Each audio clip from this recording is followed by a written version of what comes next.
attending the Bangsamoro hymn.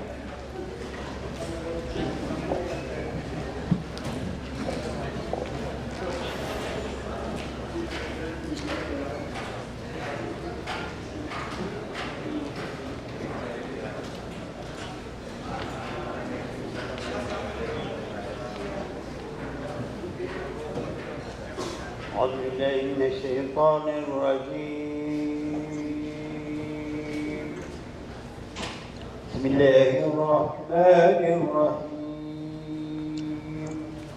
الحمد لله رب العالمين الرحمن الرحيم مالك يوم الدين إياك نعبد وإياك نستعين إن الصراط المستقيم صراط الذين أنعمت عليهم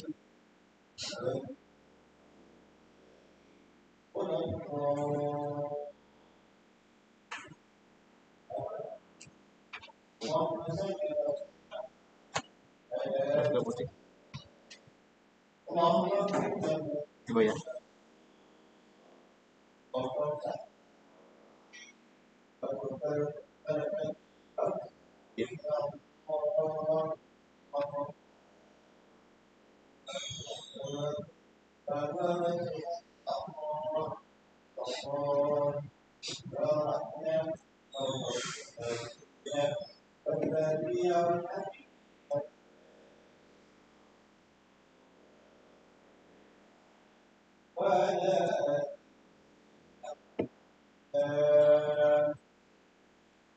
Paling ke belas.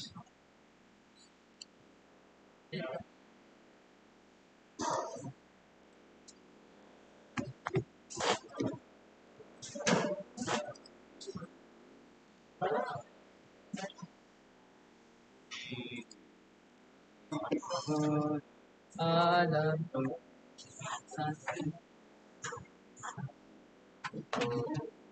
inilah kuliah pagini sama dulu di kapasisi sa dagat at pundo sa simoy at sa langit mo pagkinawa ay sama sa kapasisi sa dagat ang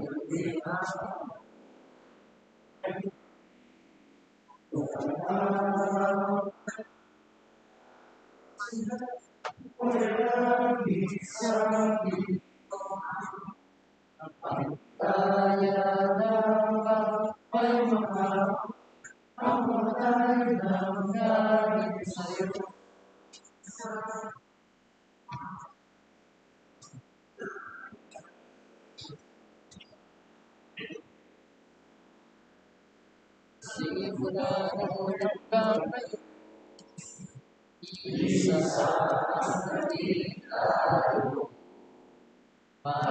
pagkaisa at magulo kahilingan ay marulo tumayo tayo na sa unang nakaraan isasan sa mahalaga pinato sa puso at paniniwala ang ginawa para sa kapatan. Bangsamoro itagong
request the Secretary General to please proceed with the roll call to determine the existence of quorum for today's session.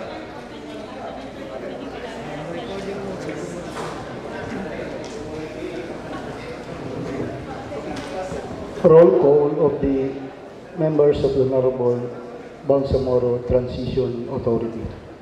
Abbas Ahmad, Abbas Harun, Abbas Basit, Abu Mujib, Alania Laisa, Alaudin Mosber, Ali Ibrahim, Ali Lanang Jr., Ali Edi, Ambuluto Suharto, Aminuddin Abdulaziz, Ampatuan Baintan, Anetin Susana, Antaw Muhammad Kelly, Arnado Marian, Asnawi Dan, Babaw Ali Muntaha, Balindong Pangalian, Basman Anna Tarhata, Kandaw Bay Maleha, Dilanggalan Hashimi, Dumama Alba Shah Ilayha,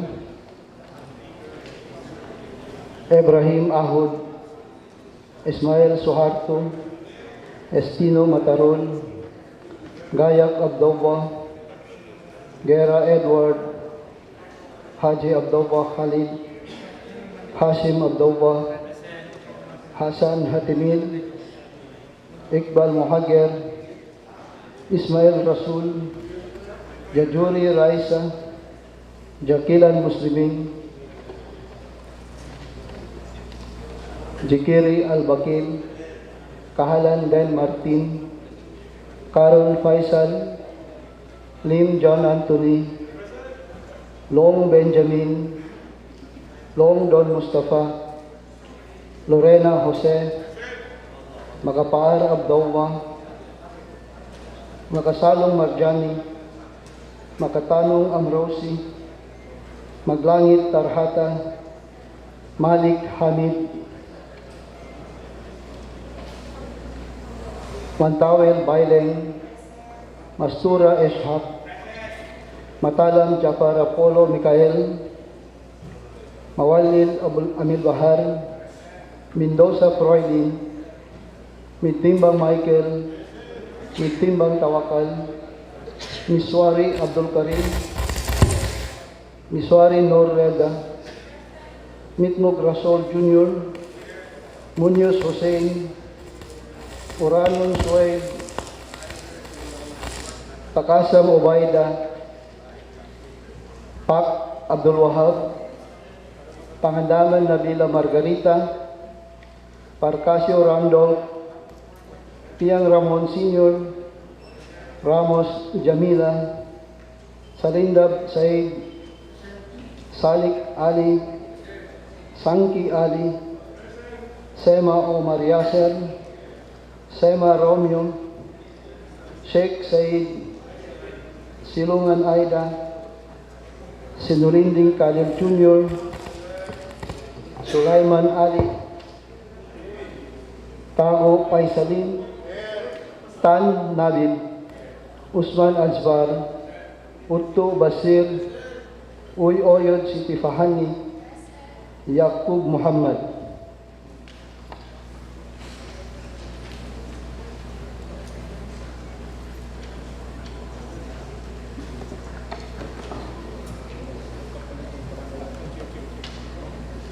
Bismillahirrahmanirrahim. Assalamualaikum. Mr. Speaker, with 53 members of the Parliament responded to the call, we therefore certify, Mr. Speaker, the presence of quorum. With 53 responding to the roll call and the certification of the Secretary General,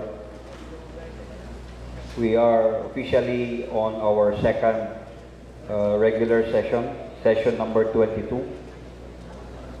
We will proceed with today's order of business. Floor Leader. Assalamualaikum.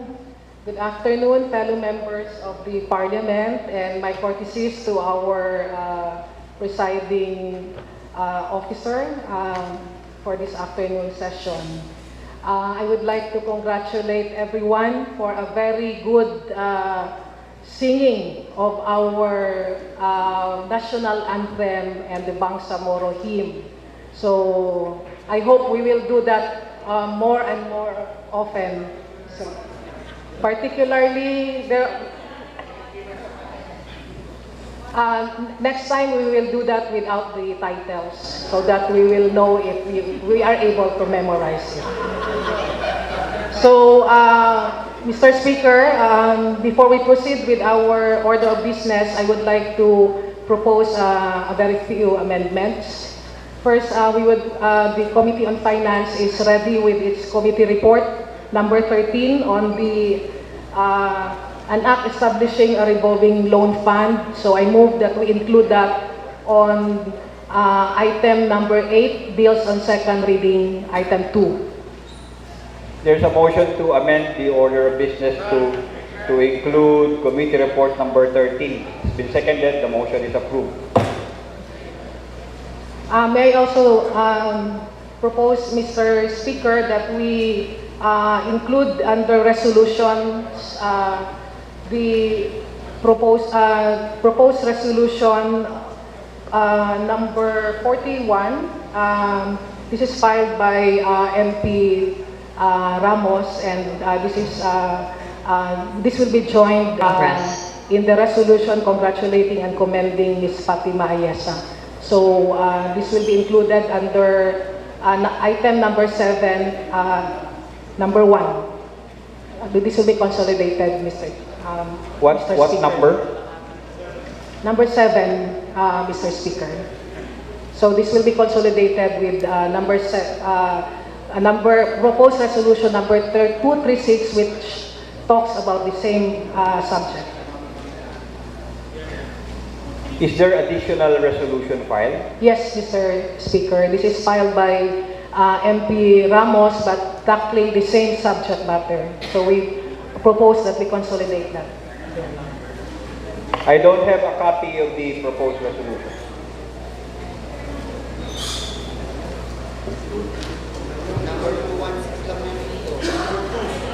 It's PR 242. It's in our kit, Mr. Speaker.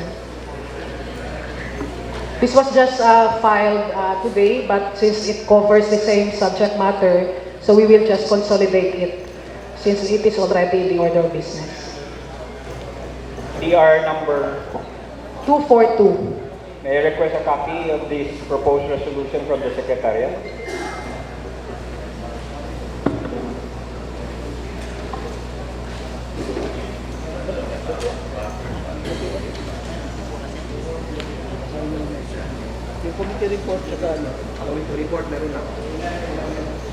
There is a motion to amend the order of business to include proposed resolution number 242, and that it will be consolidated with what proposed resolution? With 246, Mr. Speaker. What? With 236, PR 236. It will be consolidated with proposed resolution number 236. It has been seconded. The motion is approved, and consequently, the order of business is hereby amended. Mr. Speaker, we will now proceed to the reading and approval of journal of the previous session. I move that we dispense with the reading of journal number 21 of March 7 and 8, and journal number 22 of March 21, 22, and 23. I so move, Mr. Speaker.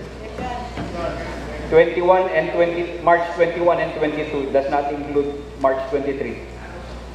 March 21 and 22, 2023, Mr. Speaker. There's a motion to dispense with the reading of journals number 21 and 22 of March 7 and 8, 2023, and March 21 and 22, 2023. Is there any second? The motion is approved. Mr. Speaker, I move for the approval of journal number 21 of March 7 and 8, 2023, and Journal number 22 of March 20 and 21, 2023. I so move, Mr. Speaker. There is a motion to approve the aforesaid journals. Is there any second? It's been seconded. There being no objection, the motion is approved. Thank you, Mr. Speaker. Under reference of business on bills on first reading, may I request the Secretary General to read Parliament Bill number 141, 142, 143, 144, and 145 to include the reading of the title and the authors of the bills mentioned. The Secretariat is directed to read the titles of BTA Parliament Bill numbers 141, 142, 143, 144, and 145, including the name of the authors and co-authors. BTA Parliament Bill number 141 entitled An Act Adopting a Resettlement and Rehabilitation Framework Action Plan for Internally Displaced Persons and Conflict-Affected Communities, creating for the purpose a Resettlement and Rehabilitation Development Council, providing funds therefore and for other purposes. Author, Member of Parliament, Ali B. Santi. BTA Parliament Bill number 142 entitled An Act Strengthening the Madaris Educational System in the Bangsamoro region and providing assistance through the establishment of the Madaris Education Fund assistance, appropriating funds therefore and for other purposes.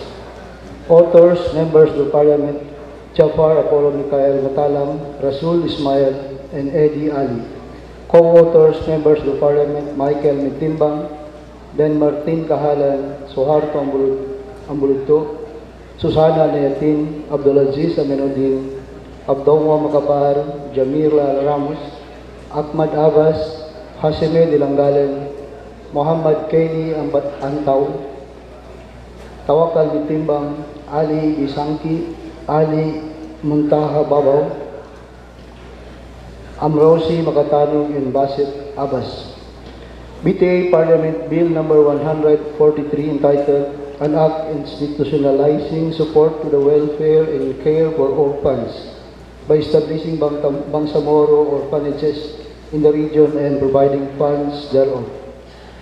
Author, Member of Parliament, Susana Anayatin. Co-authors, Members of Parliament, Aida Silungan, Abdullah Hasim, Abdullah Gayak, Bay Maleha Kandao, Jamila Ramos, Eddie Ali, Haron Abbas, Hussein Munoz, Ibrahim Ali, Nabila Margarita Pangandaman, Marjane Makasalong, Muhammad Yakub, Mujib Abu, Nabil Tan, Rasol Mitbug Jr., Jafar Apollo Mikhail Matalam, Abdulaziz Aminuddin, Benjamin Loong, Ali B. Sulaiman, Noreda Miswari, and Abdul Karim Miswari. BTA Parliament Bill number 144 entitled An Act Creating the Bangsamoro Convention Center and Appropriating Funds therefore. Author, Member of Parliament, Baileng Mantawil. Co-authors, Members of the Parliament, Marian Arnaldo, Tawakal Mitimbang, Basir Uto, Mujib Abu, Muhammad Kelly Antaw, Suwaib Oranon, Salik Ali, Said Sheikh, Abdul Wahab Pak, Hussein Munoz, Abdul Wagayak, Mosber Alauddin, Ibrahim Ali, Ahmad Abbas, Harun Abbas, Basit Abbas, and Khalid Haji Abdullah. BTA Parliament Bill number 145 entitled An Act Establishing a Dialysis Center for BARM in Cotabato Sanitarium and General Hospital, Pinaring, Sultan Kudarat, and appropriating funds thereof. Author, Member of Parliament, Romeo Sena. Co-authors, Members of Parliament, Kadel Sinurindi Jr., Hasime Dilanggalan, Siti Fahani, Uy Oyod, Ali Muntaha Babaw, Muslim Jakilan, Al-Bakil Jikiri, Faisal Karon, Tarhata Maglangit, Hamid Malik, Abdul Karim Miswari, Noreda Miswari, Answar Usman, Suharto Amuludto, Susana Neatin, Matarol Istino, Abdowa Gayak, Atimil Hasan, Dan Martin Kahalan, Eshak Mastura, Amir Bahar Mawalil, Roylen Mendoza, Rasol Mitmug Jr., Nabila Margarita Pangandaman, Randolph Percasio, Ramon Piang Sr., Ali Sangki, Basir Uto, Abdul Wahab Pak, and Jose Lorena. Floor Leader. Thank you, Mr. Speaker. For the information of our colleagues, you have a co-authorship request form in your kit if you wish to be a co-author of the bills just read on first reading. Please submit your duly filled out forms, and the aforementioned bills will be scheduled accordingly for second reading at the appropriate time. So, Mr. Speaker, we will now move to the reading of the resolutions, messages, and memorials and communication. May I request the Secretary General to first read proposed resolution number 236. This is actually sequence at the last part, Mr. Speaker, but considering the very important engagement of the principal author, the one and only author of this particular resolution, he has a very important visitor to welcome in Tawi-Tawi tomorrow. So we will give him the floor, Mr. Speaker, to introduce his resolution. Maybe to Requesting the secretary to please read the title of this particular resolution. proposed resolution number 242. Including proposed resolution 242, which is consolidated in this particular item. The Secretariat is directed as requested by the floor leader.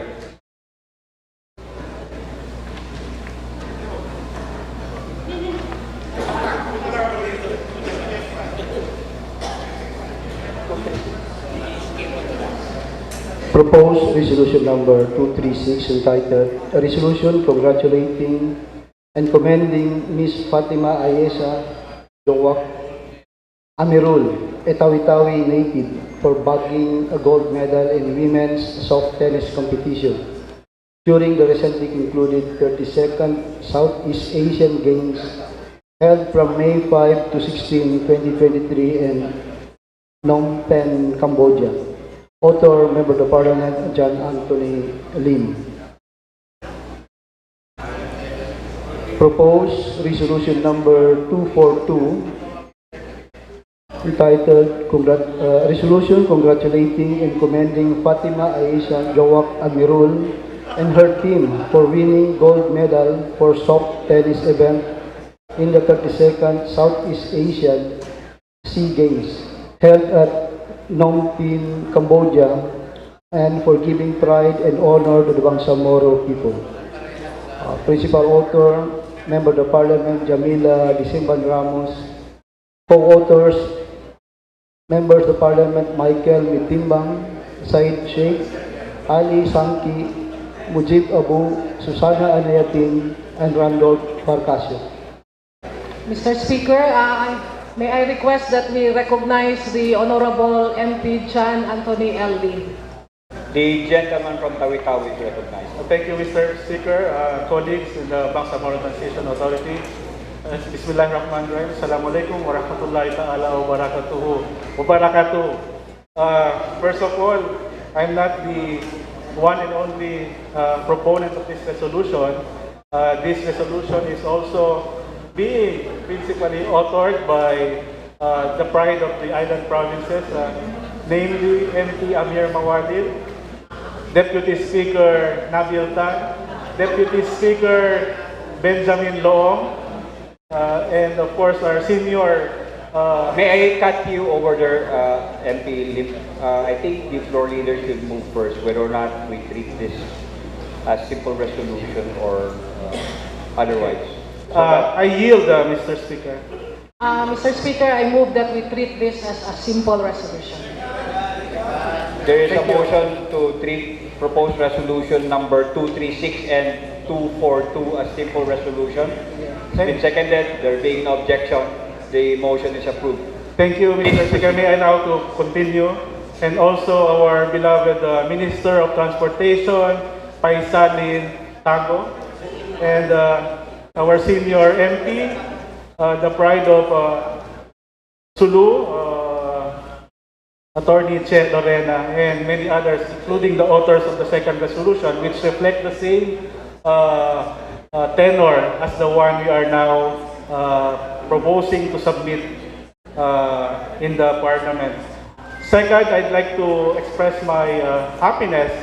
After a long while, matagal-tagal din po tayo hindi nagkita to tayo, and express my happy heart seeing you. Last time tayo nagkita, kahapon lang po ata. So, happy to see you again. Of course, before I proceed with the actual resolution, I'd like to take this opportunity to honor all the Olympians from the island provinces who have brought honor to the Bangsamoro people in the past. I invite everyone to give a round of applause to Tuburan Tamsen, who represented the Philippines in swimming in the 1928 Olympics. I also invite everyone for a round of applause to Aman Jalmaani. May we ask those who have been mentioned to rise up? They're not here. They're already 6 feet under. I stand corrected. Aman Jalmaani, who represented the Philippines in swimming in the 1964 Olympiad and won in the 1968 Asian Games. And finally, another pride of the island provinces, Bana Sailani, who gave bronze to the Philippines in the 1954, 1958, and 1962 Olympics, and silver in the 1958 Olympics. His ethnicity is Tausug Sama Badjao. So, a round of applause for these wonderful people. A great fight. And also Haitullah, I stand corrected.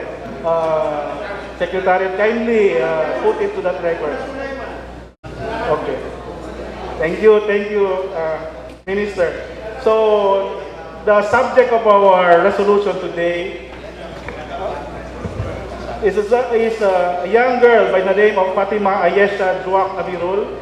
She is 22 years old. Her parents are Ike Amirul and Jain Amirul. They live in Bungaw, Tawi-Tawi, Awal Street. She is now a student at the National University in Manila. She studied also in the Lyceum of the Philippines, University Manila. She won a soft tennis. Actually, when I read in the news a soft tennis, I immediately researched what a soft tennis is. I asked our Deputy Speaker, Nabil Tanwi, is an avid player, an active player of tennis. So, yung pagkakaiba lang po ata is the ball that they're using and the racket. But yung regular tennis as well as compared to the soft tennis. So with that, I invite everyone, the members of the Parliament, to join us in congratulating this young lady for bringing honor and pride not only to the Bangsamoro people, but also to the country as well. Mabruk, Assalamualaikum warahmatullahi ta'ala wabarakatuh. Floor leader. Thank you very much, Mr. MP Attorney Jet Lim. For those who will join this resolution as co-authors, kindly manifest. Unless there is a motion for everyone present in the Parliament to join. Okay, so with that, I move, Mr. Speaker, that all those MPs present in this session will be included as main authors of this particular resolution. I so move, Mr. Speaker. There's a motion to include all members of the BTA Parliament present in today's plenary session be included as co-authors or authors or co-authors. Principal authors, Mr. As Speaker. principal authors, been I know. seconded, the motion is approved. I move to open the period of interpellation. Yes, may I remind the Secretariat that this will be a consolidated resolution. May I recognize the Honorable Deputy Speaker. Please open Tang. first the period of interpellation. I already moved. Mr. Speaker, I will reiterate my motion. There is a Move motion. to open the period of interpellation. There is a motion to open the period of interpellation debate. Been seconded, the motion is approved. And may I request that we recognize the gentleman here in pink, the Honorable Deputy Speaker Paisalintang. And The Minister gentleman- of the Ministry on Transportation and Communication. The gentleman in pink from Lanao del Sur is recognized. Thank you very much, Mr. Speaker. This is an interpellation and at the same time a manifestation, Mr. Speaker. If you allow me, Mr. Speaker. Proceed.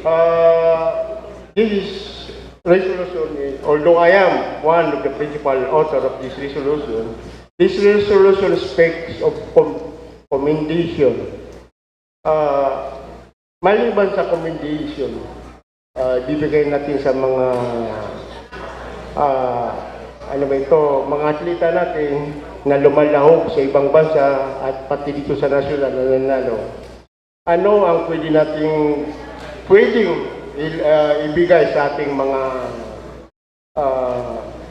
atleta para lalo silang matulungan at ma-encourage ang ating mga kabataan na magwagi sa mga national at international competition. Thank you, Mr. Speaker. May I proceed to answer the interpellation? Yeah, in addition to the national government, there's the Public Act now giving incentives to athletes winning in the 4-year Olympic Games or 2-year events like the SEA Games or the ASEAN Games. Meron pong binibigay ang national government certain amount if it's an individual event or a team event. I'm really not sure in the region if there's a law existing giving incentives to our athletes, but I take this opportunity to commend our fellow MPs who have extended financial incentive to Fatima Ayesha, Brother MP Amir Mawalil extended financial assistance to our medalist, who is also a student in Manila, and yours truly also. But I do not know with certainty if there's a regional law granting financial incentive to our athletes.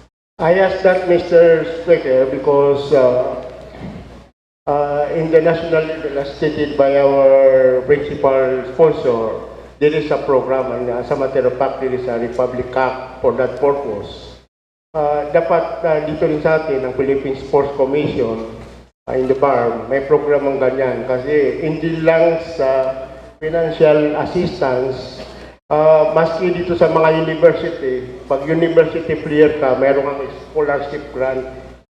And if this Miss Fatima Aisha Joa Cameron is a student, can be granted full scholarship. Mayroong libre siya sa pag-aaral, mayroong book allowance, mayroong dormitory allowance, clothing allowance, and others. We can give it in order. It's not for the purpose only of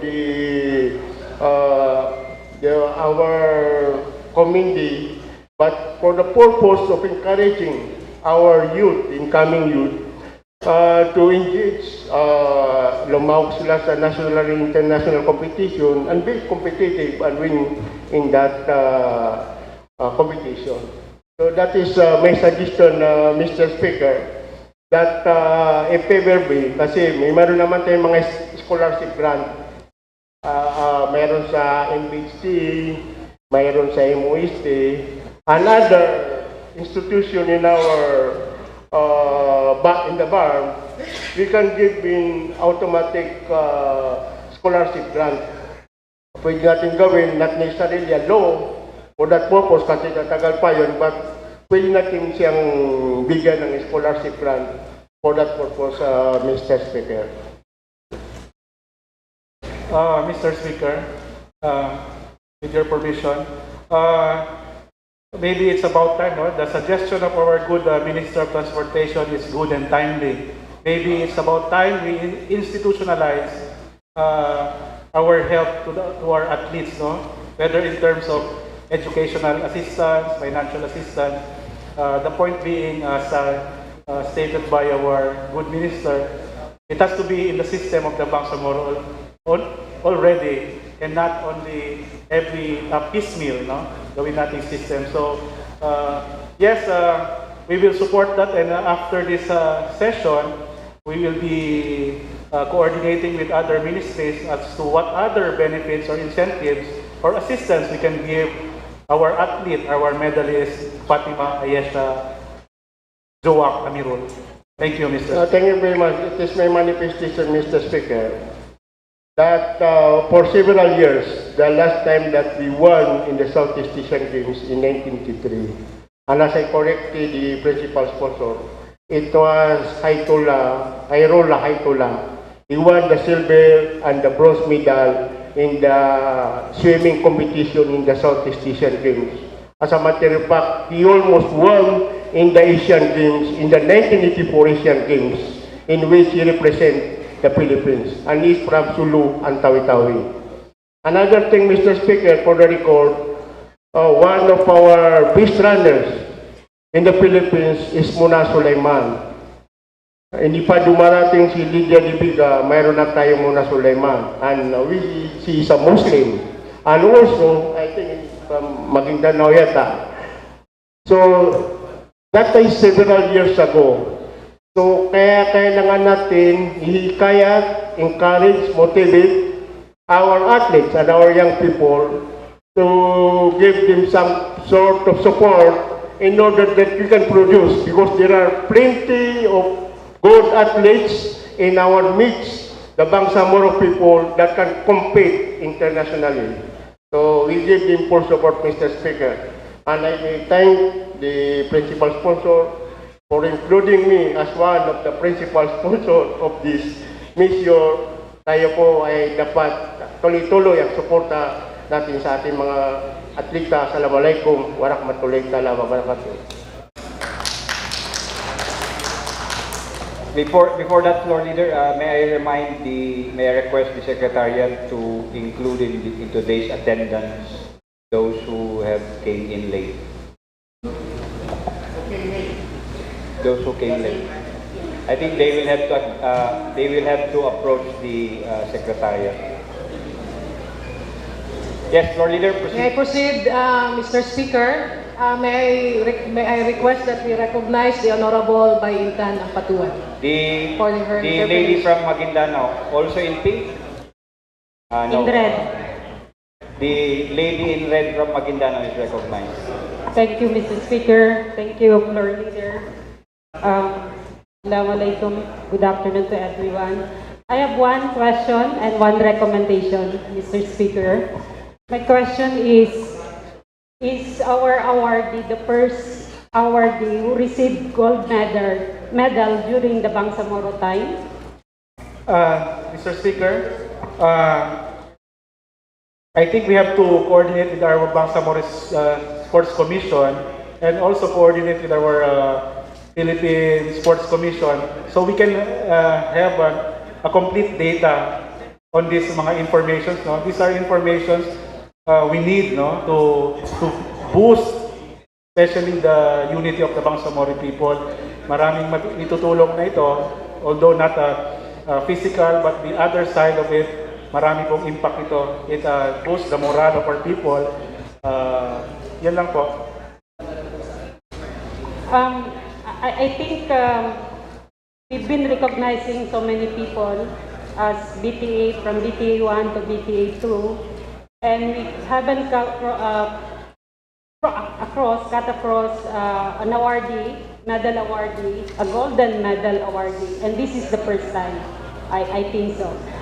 In recognition with this achievement of Bangsamoro, I think it's a high time for all of us to really recognize, and one of my my recommendation is once the awardee will be back in the Philippines, can we invite her from tawi-tawi to this parliament to personally hand over the resolution, and perhaps if we can work it out with MDSC or MOSC, the scholarship, and if there are generous MPs who wants to contribute for some amount for the awardee, that's a proposed recommendation, Mr. Speaker. Thank you. Mr. Speaker, yes, certainly this representation will relay the suggestion of our good MP by Ampatuan to the honoree, to the medalist. No?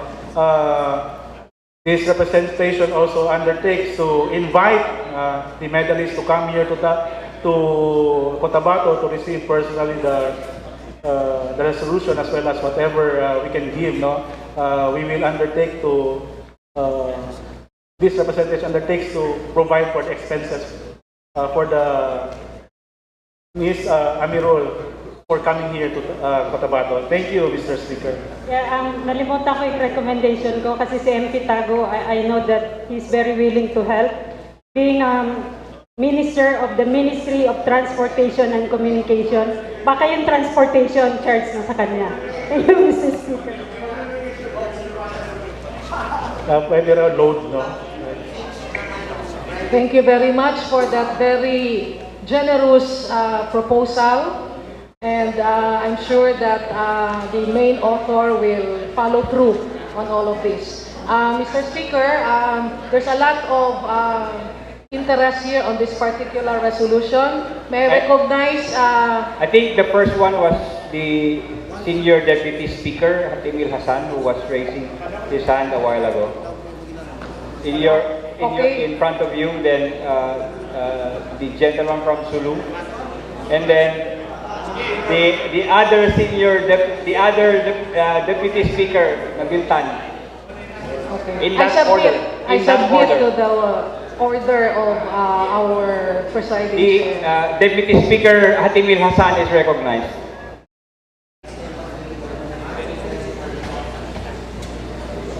Thank you, Mr. Speaker. Sa akin is that I think we should direct the Sport Commission to submit to us all those athletes that participated in the Olympic, in the Asian Games, and of course the Southeast Asian Games. And then after that, yung mga buhay pa, because I think it's very related, yung mga iba, mga 1950s pa, 1960s, wherein medyo matagal na masyado. But I think some of them are still alive. We may award them, give them some little monetary assistance sa kanila, yung mga buhay pa. And at the same time, katulad ng suggestion na noon, yung mga anak nila, mga apo nila, no? Maybe given scholarship by the government. Yun na, Mr. Chairman, Mr. Speaker, salamat. Thank you for the manifestation, Deputy Speaker Hassan. Yes, the gentleman from Sulu, the Deputy Floor Leader, is recognized. Thank you, Mr. Speaker. Thank you, Floor Leader. First, I would like to manifest that I am a co-author of this resolution, and I join many of those who are interested in giving awards and commendation to our athletes who are exemplary performing both in national and international. I only have some few questions if my brother, the principal author, would yield to some question and answer some questions. Ready, able, and willing, Mr. Speaker. Thank you, Mr. Speaker. I want to know first whether the Philippine Bangsamoro Sports Commission has already organized our sports associations, because there are many associations nationally, like the athletics, we have swimming, we have volleyball, so that this association can start with the program for the athletes and grant awards. And the Sports Commission can base its awarding from a set of rules provided for by the Sports Association. So may I know whether we have already Sports Association organized with this Bangsamoro Sports Commission? With certainty, I cannot answer that question, but my counter suggestion is, since the chairman of the Bangsamoro Sports Commission is the better half of our floor leader, maybe after the session we will communicate with him and finally provide the Parliament with a complete answer to the query of the esteemed MP from the island province of Sulu. Thank you. So, premise on that question, I think so that we will not be giving every time commendation and award to exemplary athletes. We can already provide in the budget of the Sports Commission an amount to cater to the awarding of athletes of various sports commission, so that it becomes a regular program of the Bangsamoro Autonomous Region in Muslim Mindanao. If that suggestion is well taken, then by the sponsor, then we can also include that in our communication to the head of the Sports Commission of the Bangsamoro. Certainly, the suggestion of the good MP is well accepted. As I said earlier, it's about time that we institutionalize the incentives given to the Bangsamoro athletes. Thank you. You know, developing athletes requires some fundamentals. And developing athletes requires good tutorials and good coaches. Are there already organization of coaches of the various sports in our region? Again, that is something that I do not have information as of now, but that is something we will again relay to the Bangsamoro Sports Commission for the information of everyone, not only the members of this parliament, maybe the LGUs, the regional government as well. Thank you, because I'd like to inform the body that the development of swimming in Sulu in the past, producing the likes of Dai Imlani, Airula Itula, Rosbet Abdulgapur, and many others, were a product of a training program duly prepared by Sotero Alcantara, the coach, that produced Olympians and exemplary performance in national and international. So perhaps if the good gentleman would yield, I would also propose that we allow an incentive for good coaches to come to Bangsamoro Autonomous Region so that we will be able to mold and develop good athletes. Certainly, I support that and have no objection to the suggestion of the good MP. As a matter of fact, he mentioned about support to the coaches. No? The Games and Amusement Board, which is part of the national government, manifested and reached out to the province of Tawi-Tawi already. They are coming to Tawi-Tawi specifically to give, to study what particular sports they will be willing to provide support in terms of infrastructure or technical know-how. So we identified actually the sports of swimming and beach volleyball. And now, because this is new one, the soft tennis, perhaps we can also include this. Not perhaps, we will include this in the proposal to the Games and Amusement Board as when they go to Tawi-Tawi soon. Thank you, my brother. But you mentioned about the Games and Amusement Board, perhaps the barn under our Bangsamoro Sports Program to really start developing our sports facilities, because the training of athletes require good facilities for that purpose.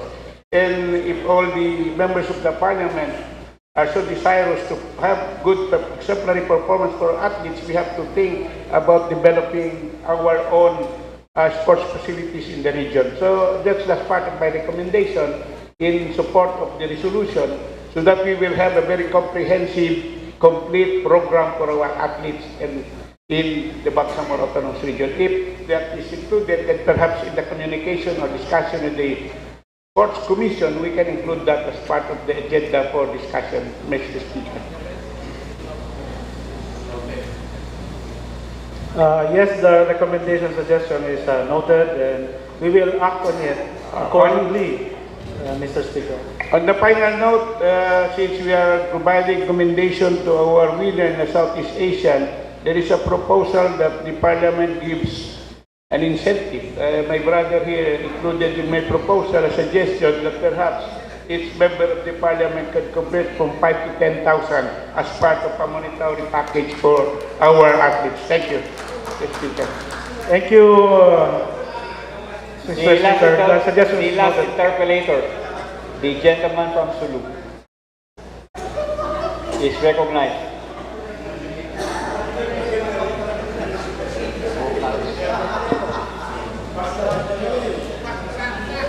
Bismillahirrahmanirrahim. I commend the gentleman for principally sponsoring this resolution. Congratulations, sir. If my brother, the gentleman from tawi-tawi, will yield to a few clarificatory and question and some manifestation. Certainly, this representation yields to the wise senior member of the Parliament, our Deputy Speaker, Brother Nabil Tan. Thank you very much. I hope just refer to the height, not the... Thank you, Mr. Chairman, Mr. Speaker. Many have spoken about incentives. In fact, the recent gentleman who stood up, my colleague from Sulu, speaks of the Parliament giving their own individual contributions. But on the other hand, we'd like to already push the cart forward and let the institution of BARM give the incentives. I propose that the Ministry of Finance give out the incentives in behalf of the BARM for not less than 100,000, but this will be properly proposed as an amendment already. So if that is allowed, maybe the MBHT or Sports Commission can do the honor of giving out the incentive, but I move that we reserve a fund of 100,000 for this gold medalist from tawi-tawi. I so move, and may I just put on the table, will that not require referral of this resolution to the Committee on Finance? the committee, the Ministry of Finance Minister is here. We can ask for his comment. But I insist that we give as an institution, not only as members of the Parliament, para naman institution na ng BARM. As BARM as an institution, taken from anywhere that is allowable. Any source. Is that an interpellation? He will complement my proposal.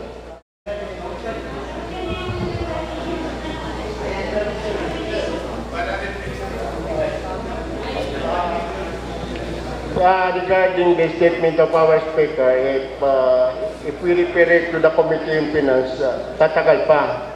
I think, Mr. Speaker, that it is allowed. We can put up as amendment in this proposed resolution, providing an incentive of not less than 100,000. Hindi naman kasi to be taken from any available funds of the Bangsamoro government, principally as determined by the Ministry of Finance, Budget and Management. So any available funds to be taken from the funds from the Bangsamoro government. Mr. Speaker. I will now ask the floor leader to terminate the period of interpellation and move to open the period of amendment. Let me thank you first, Mr. Speaker, for the opportunity to speak, even as principal author of this resolution, and to thank you and the gentleman. So that is our contribution. Thank you. We thank the Deputy Speaker Nabil Tan for the happy suggestion, happy improvement to the proposed resolution. Mr. Speaker, I move to terminate the period of interpellation. There is a motion to terminate the period of interpellation. It's been seconded. The period of interpellation debate is now closed. I move to open the period of amendment, and may we recognize MP Eddie Ali. There's a motion to open the period of amendment. Just to also caution, Mr. Speaker, that the main author needs to leave immediately for a very important trip. So just to remind us. The period of amendment is now open. So, What is the pleasure of the other gentleman from Tawi-Tawi? Thank you, Mr. Speaker. Thank you. Please go direct to the point. Yeah. Thank you, Mr. Speaker. I just would like to add a resort further before the resort further. The resort further will become finally resolved. Resort further to request the office of the Chief Minister to give a token to Ms. Fatima Yesa Juak Amirul for her remarkable and exceptional achievement.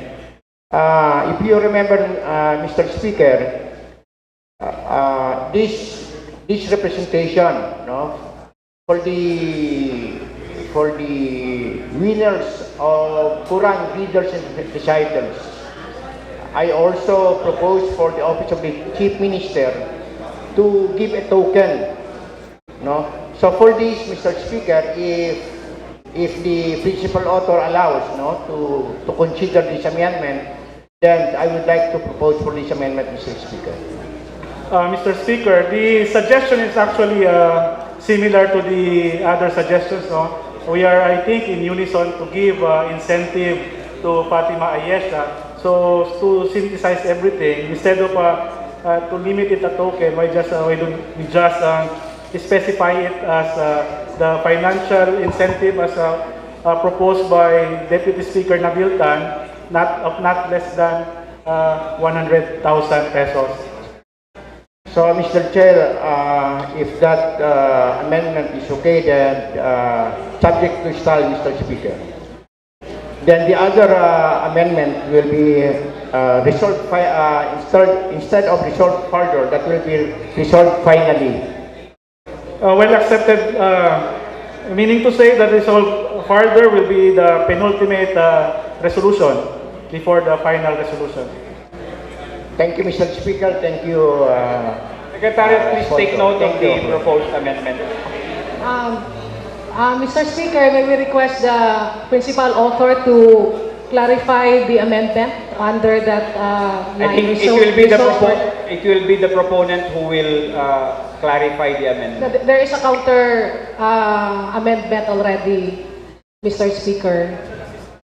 So if we can also, which was already accepted, so if we can language that, so we will know what is the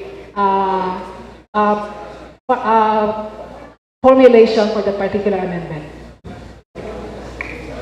I understand from just recent discussion, no? Instead of a token, we make it a financial incentive or assistance of not less than 100,000 pesos.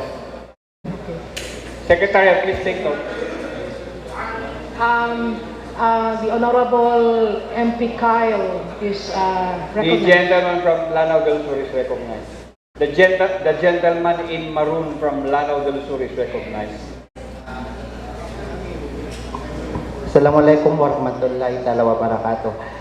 Mr. Speaker, naisip ko lang, bakit natin pahirapan pang sarili natin if we can contribute amongst us like 10,000, that's like 800,000. Yung ibang mga athletes, Katulad ni Irene Diaz, nung nanalo siya, she bags like around a couple of hundreds of millions. And this is the first time for a Muslim to bag gold medal para sa atin.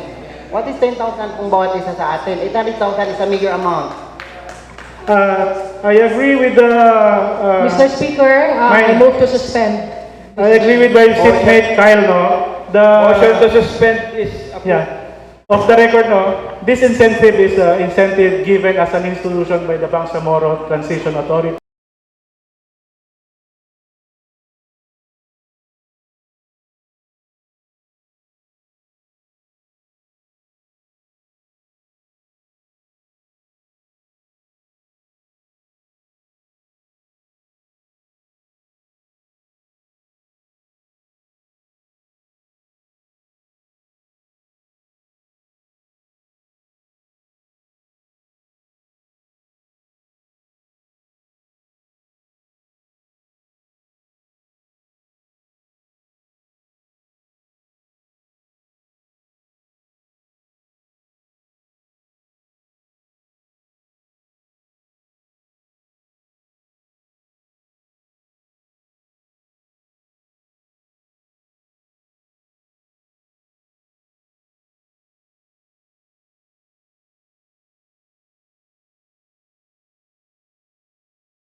I move to resume, Mr. Speaker.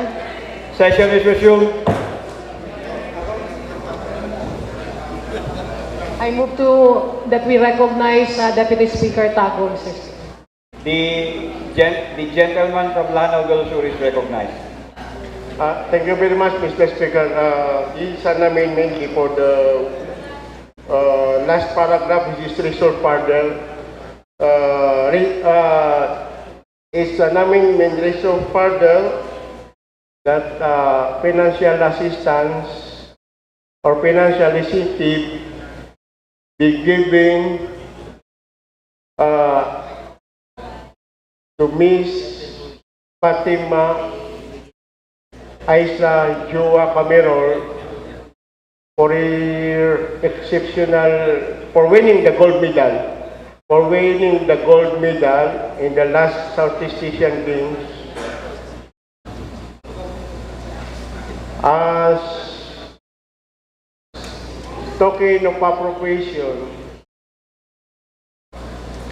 and the amount as token of appreciation, and the amount is to be taken from the available funds of the Bangsamoro government as may be determined the Ministry of Finance, Budget and Management. 100,000. Oh. And hindi nandun sa taas, financial incentive of 100,000. That financial incentive of 100,000. Hindi BTA Parliament ka. Bangsamoro government.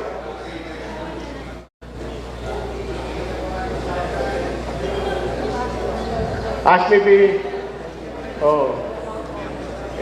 a financial incentive in the amount of 100,000 yung sa taas. Yan yung sa financial incentive.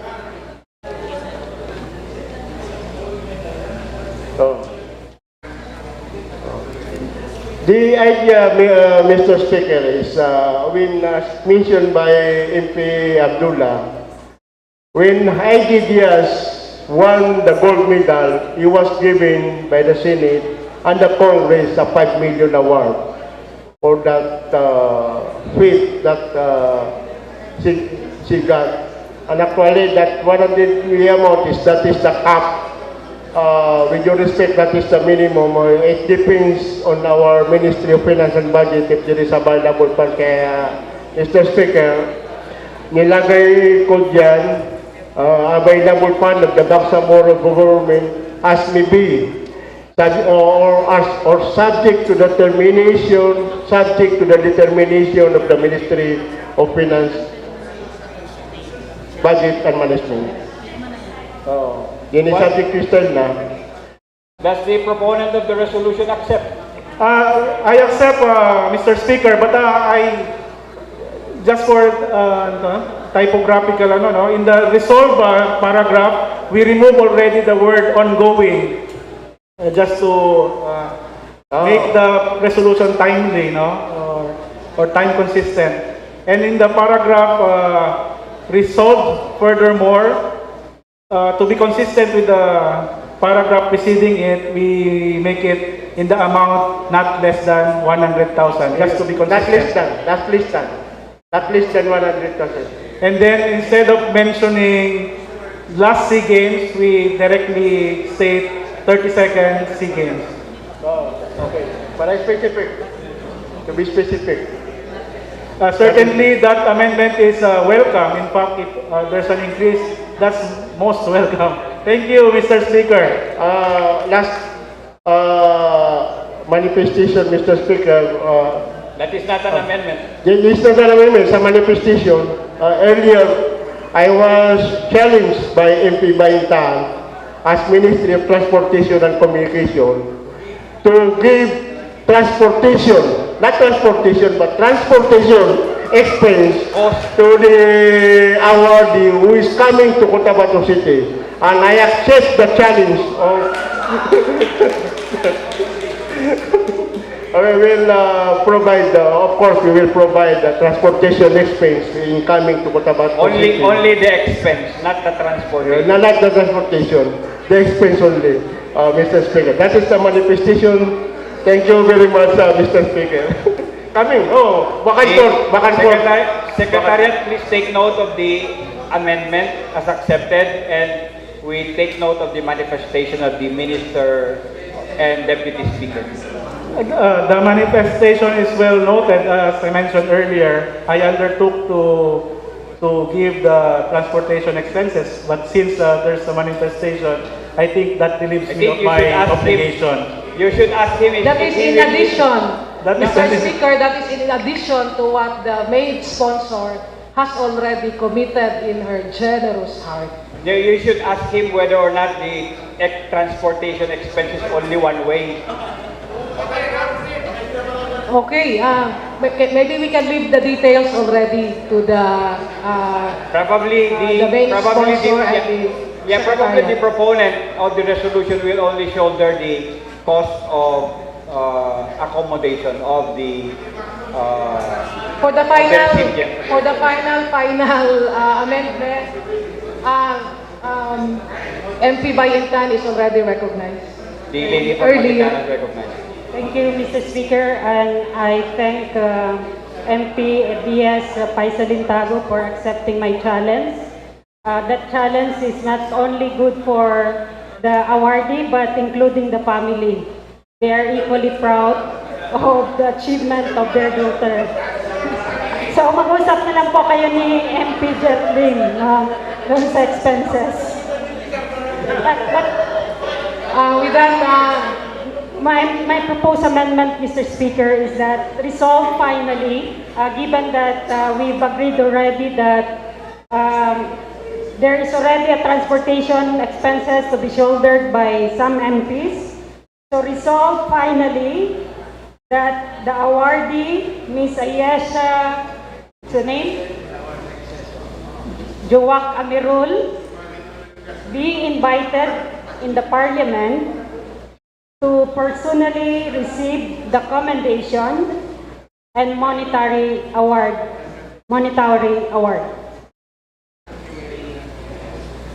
So move, Mr. Speaker, subject to sign. The proponent, what is your pleasure? The amendment is welcome, is very much welcome. But this subject, of course, to the availability of the honoree, no? Because she is still a student, she may have a commitment not unknown to ours at this time. Thank you, Mr. Speaker. Secretariat, please take note. Okay, so we have two more MPs who manifest to amend. May we recognize again MP Kyle Abdullah. Yes, Mr. Speaker, I would like to make a suggestion for the amount stated there in yung 100,000 be increased to 500,000.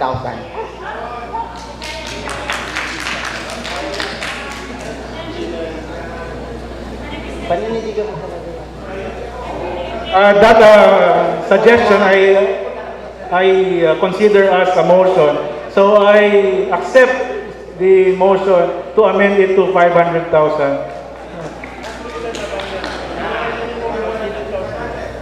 Thank you, Mr. Speaker.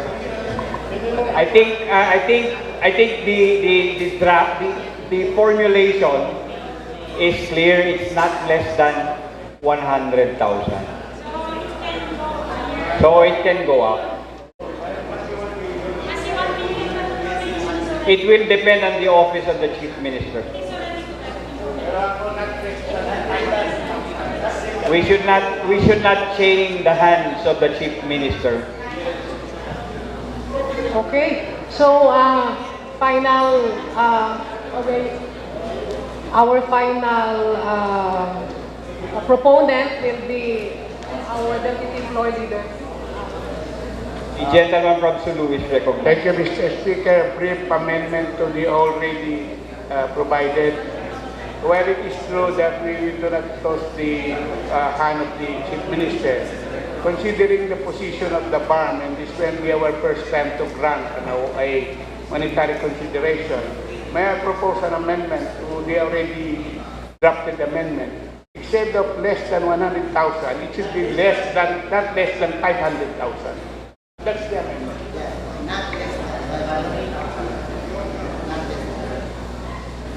If the gentleman proposed sponsor would agree. Mr. Speaker, this representation certainly agrees without thinking. We have to remember that this honor is not municipal, this is not barangay level, this is not even provincial, this is not regional, not even national, but an international honor. Mr. Speaker, if there is no violent objection, I move for the approval of the amendment. I think before you move for the approval, you should move first for its consolidation with the proposed resolution number 242, and the amendments will govern the two resolutions, will be included in the two resolutions. Yes, Mr. Speaker. So I move for the I move to close the period of amendment. There is now a motion to terminate the period of amendment. It's been seconded. It has been, the motion is approved.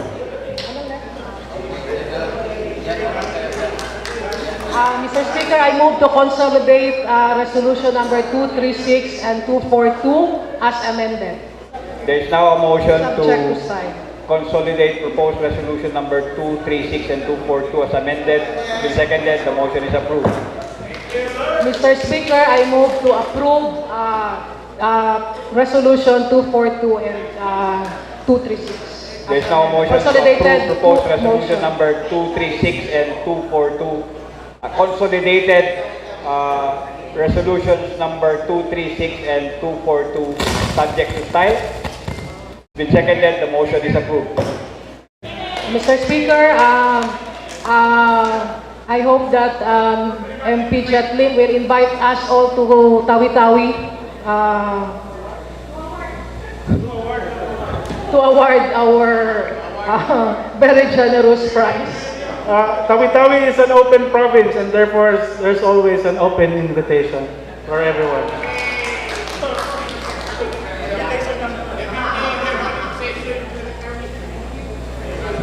Thank you. We will now move to the first reading of resolution, messages, memorials, and communication. May I request the Secretary General to read proposed resolution number 79, the title, the author, and the co-authors thereof. The Secretary is directed to read the title of proposed resolution number 179, including the name, the authors, and co-authors. Proposed resolution number 179 entitled "A Resolution Urging the Ministry of Agriculture, Fisheries and Agrarian Reform, MAPAR, Ministry of Basic, Higher and Technical Education, MBHCE, Ministry of Social Services and Development, MSSD, and Ministry of Health, MOH, to support and promote the implementation of Golden Rice Program among children to reduce the prevalence of vitamin A deficiency in barn." Author, Member of Parliament Kadil Sinulini Jr. Co-authors, Members of Parliament Lanang Ali Jr., Basit Abbas, Abdulaziz Aminuddin, Susana Nayatin, Ali Muntaha Babaw, Abdawa Magapaar, and Tawakal Timbang. Mr. Speaker, I move that we refer this resolution to the Committee on Agriculture, Fisheries, and Agrarian Reform, the Committee on Basic, Higher, and Technical Education, the Committee on Social Services and Development, and the Committee on Health. There is a motion to refer proposed resolution number to the Committee on Fisheries and Agrarian Reform, to the Committee on Basic, Higher, and Technical Education, to the Committee on Social Services and Development, and to the Committee on Health. Any second? There being no objection, the motion is approved. Mr. Speaker, we now move to proposed resolution number 195. May I request the Secretariat to read the title, the authors, and the co-authors thereof. The Secretary is directed to read the title of proposed resolution number 195, including the name of the authors and co-authors. Proposed resolution number 195 entitled "Resolution Calling on the Bangsamoro Economic and Development BEDC Council through its special committee, the Regional Land Use Committee RLUC, to formulate immediately a long-term plan for the Bangsamoro Autonomous Region in Muslim Mindanao." Authors, Members of Parliament Mahintan Ampatuan and Rasul Mitmug Jr. Co-authors, Members of Parliament Amil Bahar Mawalil, Laisa Alamiyam, Suharto Murudto, Don Mustafa Loong, Rasul Ismail, Khalid Hajabdawa, Jafar Apollo, Mikael Matalang, Basir Uto, and Tawakal Timbang. Leader. Mr. Speaker, I move that we refer proposed resolution 195 to the Committee on Rules. There is a motion to refer proposed resolution number 195 to the Committee on Rules. Seconded, the motion is approved. We will now proceed to proposed resolution number 208. May I request the Secretary General to read the title and the authors thereof. The Secretariat is directed to read the title of proposed resolution number 208, including the name of the authors and co-authors. Proposed resolution number 208 entitled "Resolution Urging the Promotion and Use of Renewable Energy in Barn." Author, Member of Parliament Baileng Mantawid. Co-authors, Members of Parliament Anoreda Miswari, Tawakal Timbang, Basir Utto, Mujib Abu, Muhammad Kelly Antaw, Suhaib Oranon, Amrosi Makatanong, Abdul Karim Miswari, Hussein Munoz, Hashemi Dilangalen, Khalid Hajabdongwa, Muslimin Jakilan, and Randolph Percasio. Mr. Speaker, I move that we refer PR number 208 to the Committee on Environment, Natural Resources, and Energy. There is a motion to refer proposed resolution number 208 to the Committee on Environment, Natural Resources, and Energy. And second, there being no objection, the motion is approved. Floor Leader, please proceed. Mr. Speaker, may I request the Secretary General to read all resolution number 211, 212, and 215. Including the authors there. 1 minute suspension.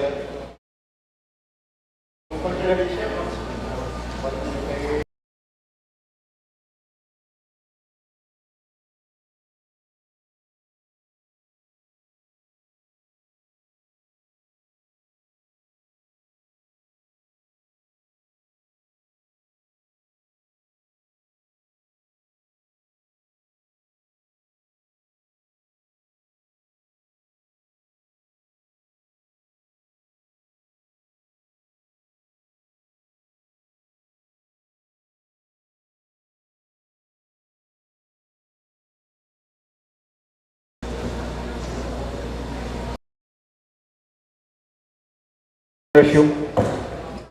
The Secretary is directed to read the title of proposed resolution number 211, including the name of the authors and co-authors. Proposed resolution number 211 entitled Resolution expressing the deepest gratitude of the Bangsamoro Transition Authority Parliament to His Excellency President Ferdinand Marcos Jr. for the appointment of Honorable Abdurrauf A. Makakua as Officer in Charge, Governor of Maguindanao del Norte. Authors, Members of the Parliament, Ahod Ibrahim, Eddie Ali, Hajar Iqbal, Pangalian Balendong, Shawwal Dumama Alba, Ali Sulaiman, Edward Guerra, Ubayda Pakasang, Raisa Jajuri, Aida Silungan, Anna Tarhata Basman, Marian Arnado, Lanang Ali Jr., Omar Yasser Sema, Jose Lorena, Nabil Tan, Faisalin Tago, Muhammad Yaqub, Hussein Munoz, Fatimil Hasan, Marjane Makasalong, Haron Abbas, Ibrahim Ali, Said Salendat, Said Sheikh, Mujib Abu, Abdullah Gayak, Abdullah Hasim, Abdullah Magapaar, Abdul Wahab Pak, Ahmad Abbas, Ali Salik, Suhaib Uranon, Basit Abbas, Baintan ang Batuan, Susana Anayatin, Bay Maleha Candaw, Romeo Sema, Agsbar Usman, Ali Sanki, Albakil Chikiri, Benjamin Luong, Abdul Karim Miswari, Randol Portasio, Cadel Sinulili Jr., Hashime Dilangalen, Muhammad Kayli Antaw, Muslimin Jakilan, Matarul Istino, Jafar Apollo Mikahel Matalam, Khalid Haji Abdullah, Amrosi Makatanong, Jamila Ramos, Nabila Margarita Pangandamen, Maylay Mantawil, Jan Anthony Lim, Ale Montahababaw, Dan Asnawi, Mosber Aladin, Ramon Piang Sr., Suharto Ismail, Tawakal Mitimbang, Norreda Miswari, Tarhata Maglangit, Michael Mitimbang, Den Martin Kahalan, Faisal Karon, Abdulaziz Aminuddin, Hamid Malik, and Proylen Mendoza. Proposed resolution number 212 entitled Resolution congratulating and commending Honorable Abdurrauf Makakua on his appointment by His Excellency President Ferdinand Marcos Jr. as the Officer in Charge, Governor of Maguindanao del Norte. Authors, Members of Parliament, Ahod Ibrahim, Eddie Ali, Muhajar Iqbal, Pangalian Balindong, Shawwal Dumama Alba, Ali Sulaiman, Edward Guerra, Ubayda Pakasam, Raisa Jajuri, Aida Silungan, Anatar Tahata Basman, Marian Arnado, Lanang Ali Jr.,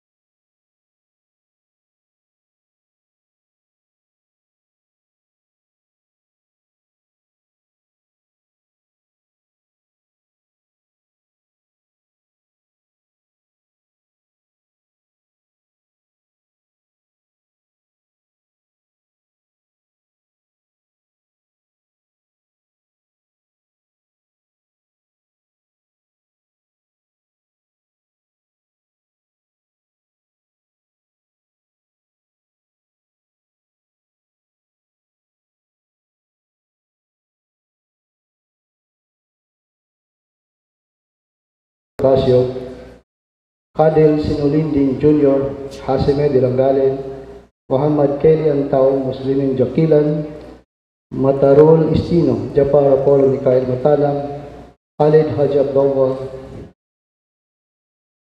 Amrosi Makatanong, Jamila Ramos, Nabila Margarita Pangandaman, Bailey Mantawil, John Anthony Lim, Ali Mantahababaw, Dan Asnawi, Mosber Alodin, Ramon Piang Sr., Suharto Ismail, Tawakal Mitimbang, Noreda Miswari, Tarhata Maglangit, Michael Mitimbang, Dermartin Kahalan, Faisal Karon, Abdulaziz Aminuddin, Hamid Malik, and Proylen Mendoza. Proposed resolution number 215 entitled A resolution expressing sincere gratitude to President Ferdinand Romualdez Marcos Jr. for appointing Abdurrauf A. Makakuan as officer in charge, OIC, of the newly created province of Maguindanao del Norte and extending utmost congratulations to OIC Governor Makakua for his well-deserved appointment. Authors, Members of Parliament, Susana Leotin and Eddie Ali. Floor leader. Mr. Speaker, I move that we consolidate proposed resolution 211, 212, and 215, considering that they tackle the same subject matter. There is a motion to consolidate proposed resolutions number 211, 212, and 215. Any second? There being an objection, the motion is approved. What is the pleasure of the Mr. floor Speaker, leader? I move that we treat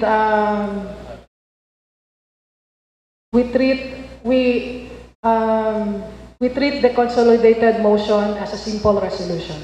There is a motion to treat the consolidated resolution as simple resolution. It's been seconded. The motion is approved. Mr. Speaker, may we request the main sponsor to give their opening statement. May I recognize MP Eddie Ali The gentleman from for his tawi-tawi. brief statement.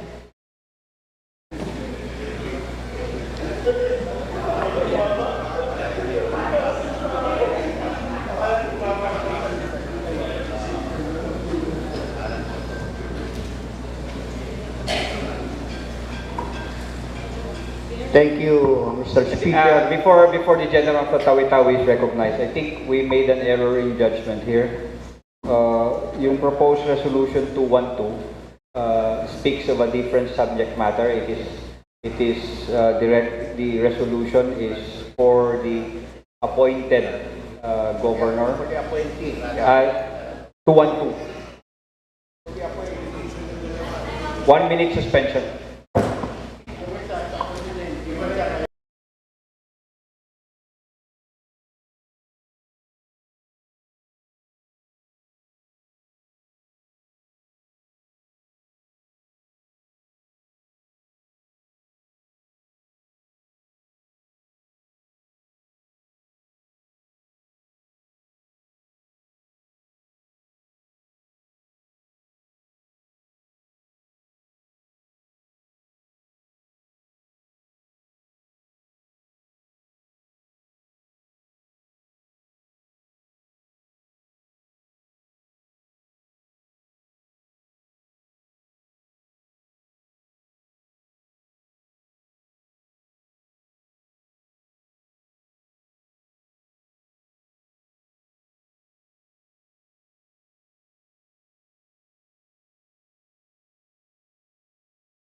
Session resume. What we will do is we will tackle them at the same time, but considering they proposed resolution number 212 has different subject matter, we will have to have a separate approval of two resolutions.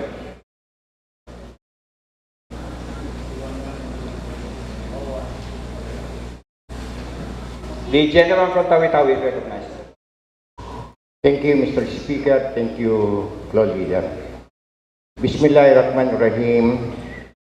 Walhamdulillah, wassalatu wassalamu ala rasulillah, wa ala alihi wa sahbihi ajma'in. Amma ba'd. Assalamualaikum warahmatullahi ta'ala wa barakatuhu.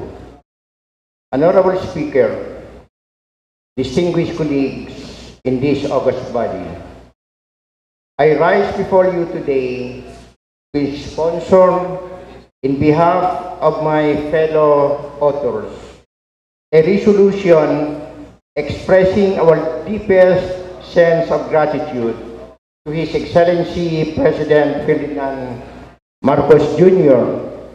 for appointing Honorable Abdurrauf A. Makakua as the Governor of Maguindanao del Norte. Honorable Abdul Rauf A. Makakua is a well-respected and accomplished leader who has served the Bangsamoro people with distinction for many years. Prior to his appointment as Governor of Maguindanao del Norte, he served as Senior Minister of the Bangsamoro Autonomous Region in Muslim Mindanao and has been the Chief of Staff of the Bangsamoro Islamic Armed Forces of the Moro Islamic Liberation Front. Governor Abdul Rauf Makakua's appointment is a testament to his exceptional leadership and unwavering dedication to public service. It is also an affirmation of the commitment of the administration of His Excellency President Ferdinand Marcos Jr. to mainstream the peace process and ensure the gains of democracy, peace, and development in the region. By recognizing and appointing competent and dedicated leaders like Governor Abdul Rauf A. Makakua to key positions, His Excellency President Ferdinand Marcos Jr. is paving the way for a brighter future for our region. His appointment of Governor Makakua is a clear indication of his unwavering commitment to the development and progress of the Bangsamoro Autonomous Region in Muslim Mindanao. As we pass this resolution expressing our deepest gratitude to His Excellency President Ferdinand Marcos Jr. for Governor Abdul Rauf Makakua's appointment, let us also affirm our commitment to working closely with Governor Makakua and other local government officials to ensure the peace, progress, and prosperity of Maguindanao del Norte in the entire Bangsamoro Autonomous Region in Muslim Mindanao. I humbly urge all members of this Parliament to support this resolution and show our gratitude to His Excellency President Ferdinand Marcos Jr. for his unwavering commitment to all regions' development and progress. Wabillahi taufiq wal hidayah. Wassalamualaikum warahmatullahi ta'ala wabarakatuh. Lord Leader. Are there any interpellators? If there are none, I think we will proceed with the approval of the two resolutions. Thank you, Mr. Speaker. I move to terminate. Wala na, no?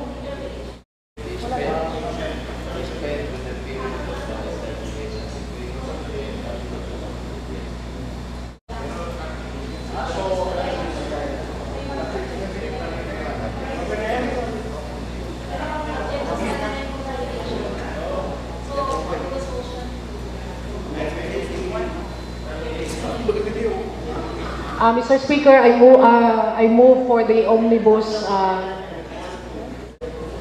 I move that we dispense with a period of interpellation and amendment for the for PR 211, 212, and 215. There is now a motion to dispense with the period of interpellation and amendment.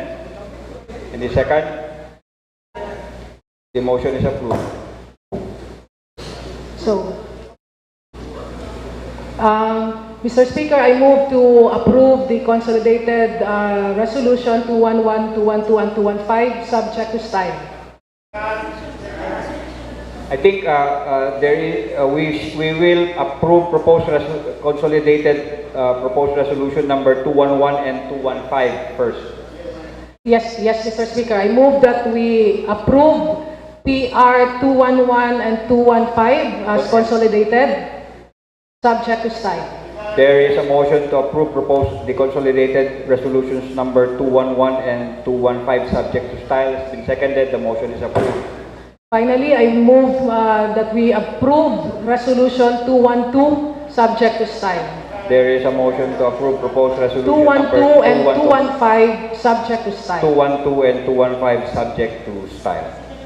It's been seconded. There being objection, the motion is approved. Thank you very much for a very productive afternoon. We will now move to the item number 8, bills on second reading. May I request, Mr. Speaker, that we recognize the Honorable Minister of Agriculture, Fisheries, and Agrarian Reform, Minister Muhammad Yaqub. May we request first the Minister of Agriculture, Fisheries, and Agrarian Reform to take the stance. You are recognized.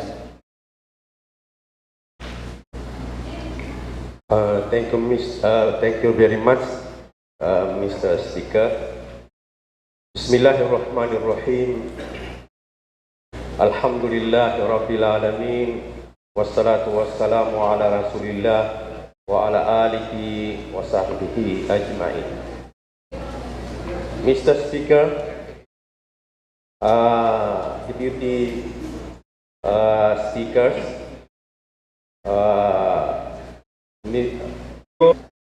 food that is brought about by the product of our farmers and fisher folks. Food is brought about by the hard work of our farmers and fisher folks. We hear over and over again that the agriculture has been in a state of decline. This decline is the responsibility of the government to address. One of the leading causes of the difficulty to produce in agriculture is the lack of the irrigation. Until today, the responsibility falls under the National Government Office of the National Irrigation Administration. I am here inviting you to the following section of the Bangsamoro Organic Law, which states, Section 2, Article 5 of the Organic Law provides that the Bangsamoro government shall exercise its authority over matters including agriculture, food security, inland waters, public works, and infrastructure, water supply and services, flood control, and irrigation systems, among others. The same law of the Bangsamoro Organic Law provides that the Bangsamoro government shall exercise its authority over water supply and services, flood control, and irrigation services. Despite of the law's clear mandate, we still not have any regional irrigation office to serve our farmers. I believe it is high time that such responsibility for our Bangsamoro farmers is transferred from the national government to the Bangsamoro government, for we are the government that is most responsive to our constituent. I have here with me the bill of the government of the day entitled An Act Strengthening Irrigation Systems in the Bangsamoro region to create a separate and distinct government body from the national government to the Bangsamoro government in close collaboration with the National Irrigation Administration. Under this bill, our partners shall work hand in hand in addressing one of the biggest bottlenecks in the agriculture production. Irrigation remains to be a key factor in agriculture and rice production, and it is time that we give it due attention. For farmers relying only on the rain season, their production is generally limited to only once a year with very low productivity. Irrigated areas are only areas where production can be consistent in a year, increasing, if not doubling rice production and alleviating poverty. Irrigation is an immediate solution for the poverty alleviation in the areas blessed with the abundant rain, which can also be a boon or bane. Areas can be flooded for a whole year, while another area a few kilometers away is unable to harvest due to the drought. In 2018, only one-third of potentiality irrigable areas in the Bangsamoro areas were served by our irrigation facilities. This is two-thirds of potentiality irrigable areas due to the failure of our government to serve our farmers. Two-thirds of the potential food products were lost due to the lack of irrigation. Members of Parliament, during our field visit, many farmers repeatedly asked us for the solar irrigation and any help in the establishing an irrigation system to help them farm during droughts. This bill will help us all sustain our blessings of food and, more importantly, help the farmers. I am calling on our BTA members and our partner members to help us in addressing this solvable problem and to help us passing this bill. Thank you very much. Wassalamualaikum warahmatullahi wabarakatuh.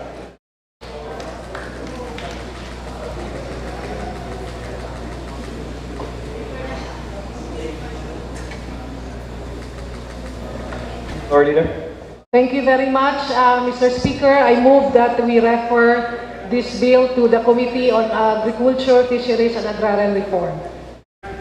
There is a motion to refer proposed the BTA Parliament Bill number 42 to the Committee on Agriculture, Fisheries and Agrarian Reform. Any second? There being no objection, the motion is approved. Mr. Speaker, we will now go to the to item number 2 on bills on second reading, and we will tackle the committee report number 13. May we recognize the committee chair of finance, MP Architect Ed Guerra, to deliver the committee report. Yeah, before I recognize the chair of the Committee on Finance, I am seeing the gentleman from Dr. Abdullah Sanki raising his hand. What is the concern of the gentleman from Dr. Abdullah Sanki? Thank you very much, Mr. Presiding Officer. The topic presented by the earlier presenter is very, very important as far as I am concerned, considering that this involves economic development of the Bangsamoro Autonomous Region areas. Earlier, the speaker here was talking about strengthening irrigation systems in the Bangsamoro region and providing funds therefore and for other purposes. MP Abdul Ali Sanki, I think there will be a proper time for that. The object of the second reading is merely for referral to the proper committee. Yes, and you will be given time, sir. Can I be just be able to buy 3 minutes only? There is no period of interpellation in This is not interpellation. This is food for thought, considering that if this again will fail, this embarrass the whole Bangsamoro Autonomous Region. Yes, we understand. 1 minute suspension. Share my experience on this kind of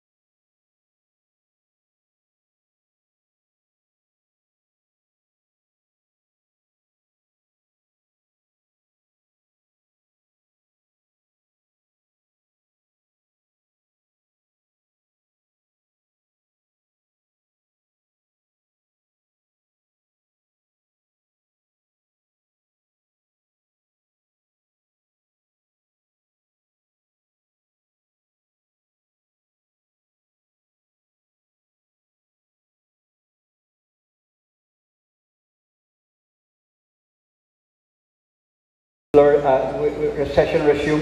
Floor leader. Okay, nag-recess tayo and I was approached by the presiding officer. I yield to his suggestion that we can take this up in another time. And I am really interested to share my thoughts on this area, on education. Thank you. You will have your proper time, sir. Thank you. Mr. Speaker, we are now ready with the presentation of the committee report by the chairman of the Committee on Finance, MP Architect Ed Guerra. Yes, I think the floor leader should request the Secretariat to read the title of BTA Parliament Bill number 41. Secretariat, please read the title of BTA Parliament Bill number 41 before the committee report is read.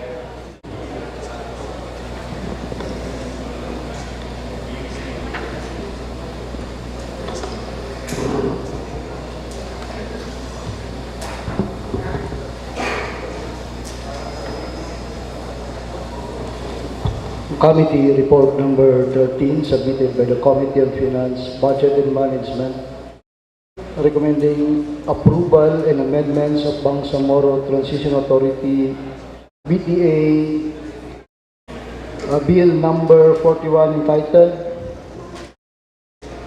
An Act Establishing a Buffer Fund to Defray the Cost for the timely payment of salaries and other remuneration of workers or personnel of nationally funded programs deployed in the Bangsamoro Autonomous Region, Muslim Mindanao, under the supervision of its ministries and offices, providing funds therefore and for other purposes. Sponsors, Members of Parliament Edward Guerra and Obaida Pacasa. The chair of the Committee on Finance, Budget Management is recognized. Thank you, Mr. Speaker.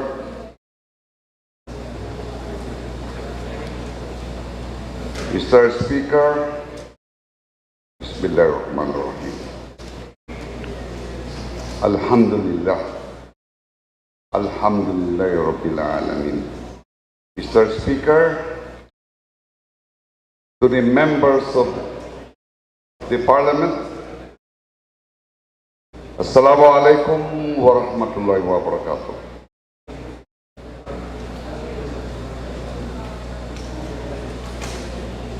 To the workers who delivers the most basic services to our people, our dear social workers, our dear health workers, we heard you loud and clear. The Committee of Finance, Budget and Management would like to report the unanimous approval of BTA Bill number 41 as amended or the Bangsamoro Revolving Fund Act of 2023. This collective endeavor sends the message that we are taking care of our Bangsamoro workers who take care of the Bangsa. Abdullah ibn Omar reported that Prophet Muhammad sallallahu alaihi wasallam said, "Pay the worker his dues before his sweat has dried up." This landmark legislation will address the perennial problem of the delay in the transfer or download of funds from the national government for the payment of salaries of the workers under nationally funded programs. We have 51 doctors to the barrio, 1,049 workers under the nurse deployment program, 812 in the rural health midwife placement program, and 110 workers in other health deployment program under the Ministry of Health. We have 1,601 workers under the Pantawid Pamilyang Pilipino program, 90 workers from Sustainable Livelihood program, 50 from Social Pension for indigent senior citizens, and 20 in other more programs under the Ministry of Social Services and Development. A total of 3,725 workers will benefit from this piece of registration. The revolving fund will be enough to cover at least 6 months of delay in the payment of their wages. A funding requirement of 160 million per month. This fund will be replenished as soon as the funds from the national government is downloaded to the Bangsamoro government. We have to thank the members of the Committee of Finance, Budget and Management who persevered and deliberated this bill intensively. And likewise to the Ministry of Finance and Budget and Management for issuing certificate of the availability of 1 billion pesos to support this bill. And palagay ko, karamihan sa atin, na alam yung kwentong na mga teachers palagi sa London. London dito. Medyo abroad yun. Pero ngayon, sa mga workers din natin ngayon na involved na tinutukoy natin ngayon dito, ay localized na. Pupunta na lang sa Palawan. Sa Palawan na lang. Medyo social kasi sa siyang pumupunta. Laging siyang. Siyangla rito, siyangla dito, doon. So, hindi namang Shangri-La, Sangla. So, dito, medyo kasi ang workers natin dito ay karamihan ay casual. So, walang documentary requirements, basta yung item na dinala doon sa Palawan ay may badyo, pwede na. Mr. Speaker, to all members of the Bangsamoro Parliament, we, the members of the Committee of Finance, Budget and Management, urge and appeal to pass this noble and humanitarian bill unanimously and without any further delay, so we may boost the self-esteem and give dignity to our fellow public servants, for we cannot fail them. Assalamualaikum, shukran. Floor Leader, should we break? Take a break? For 20 minutes maximum. Session is suspended for 20 minutes.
fulfillment of its roles and responsibilities required for the downloading of funds from the national government to the Bangsamoro government. Nothing in this act shall be construed as the Bangsamoro government assuming the responsibilities of the national government with respect to the salaries of the nationally funded programs.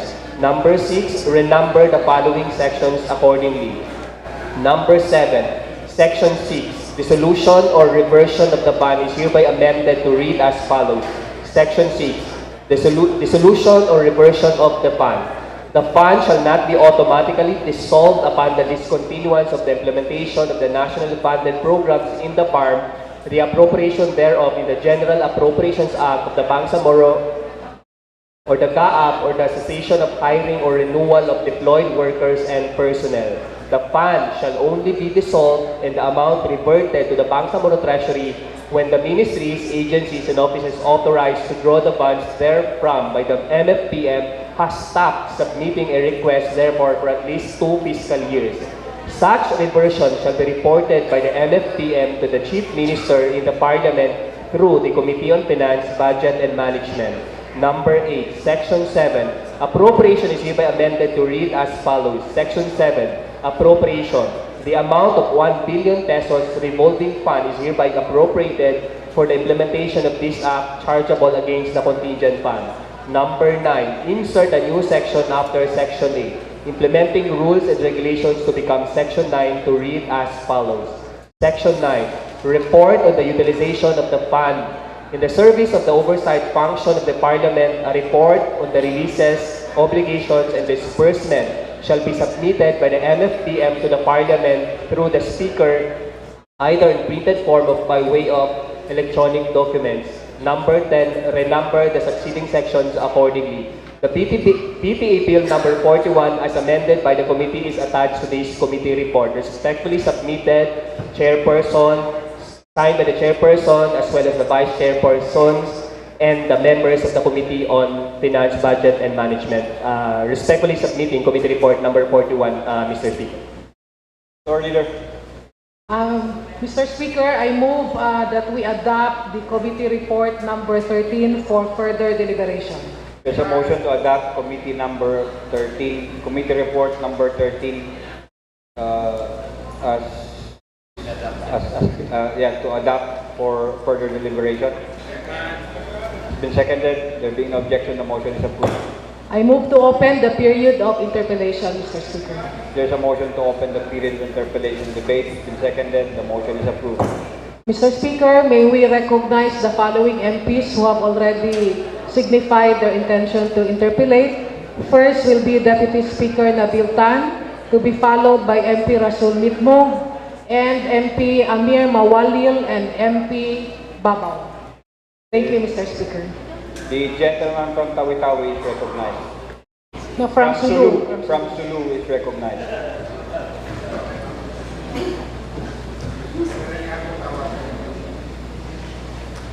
We will only have 4 interpellators.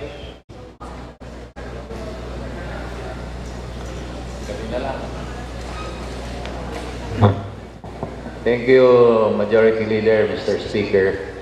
Will the gentleman, sponsor of the committee report, yield to a few clarificatory questions? Willingly, Mr. Speaker. The objective of this bill is actually to protect the good name of the farm because these workers are delivering or performing their services within the farm areas. Is that assumption correct? Yes, Mr. Speaker. Yes, thank you. These salaries and remunerations are for services rendered by our people through several agencies within the farm as a result of a national program. Is that correct? Yes, Mr. Speaker.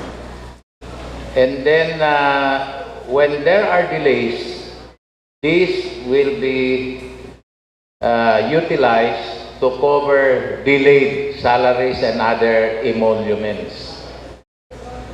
Yes, Mr. Speaker. So this does not cover only salaries but other emoluments. Can we be clarified on that? What other emoluments are we referring? Bonus? Okay. Mr. Speaker, because one of the identified ministries under this national funded program is the Ministry of Health, Yes. wherein the national funded workers are issued with contractual appointment. So I submit, Mr. Speaker, that aside from the basic salaries that they receive, there are certain allowances that they are entitled as health workers. So that is what is being conceptualized under the remuneration, Mr. Speaker.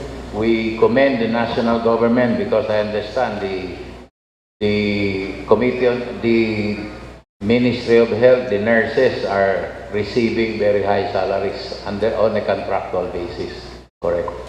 Yes, Mr. Speaker. Mr. Speaker, if I just may add on my response, for the Ministry of Social Services and Development Workers, these are engaged through the contract of service. So they are not receiving literally salaries, but in a form of remuneration or which can actually be classified as remuneration and not as salaries, Mr. Speaker.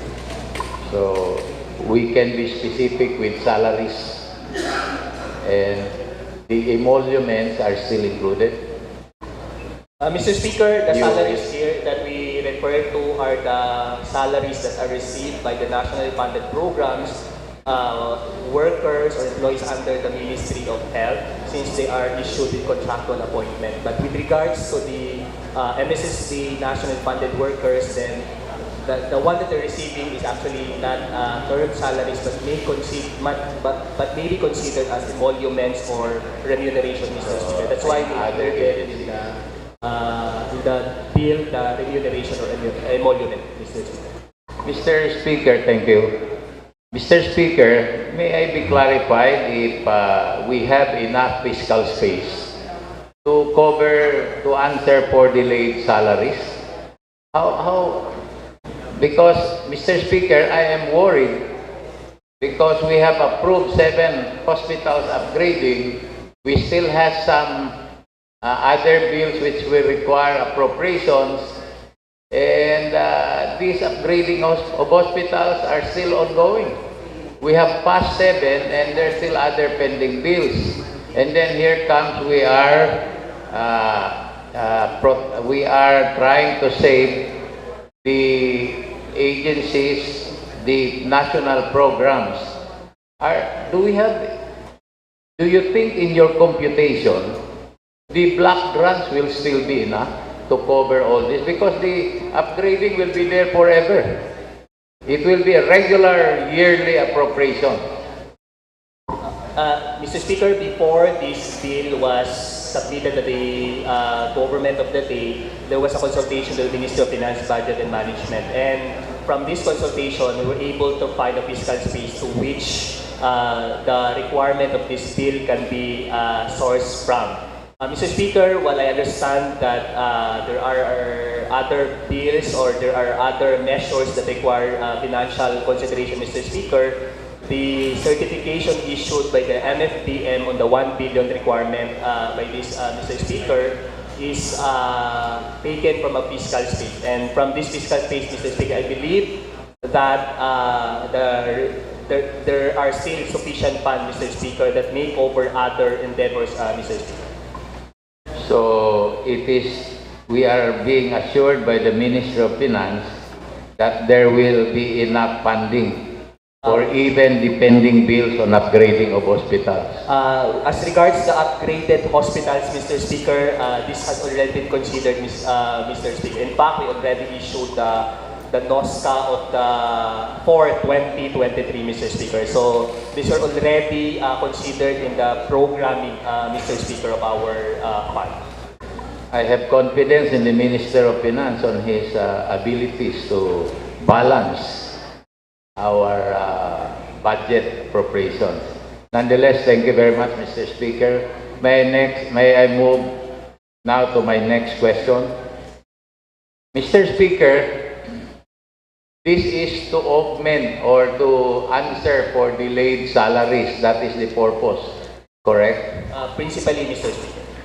What is the trigger point when you shall consider already the salaries delayed? delay for half month, delay for 1 month, delay for second, third, because umaabot po ang delays dito 4 months itong sa mga nurses.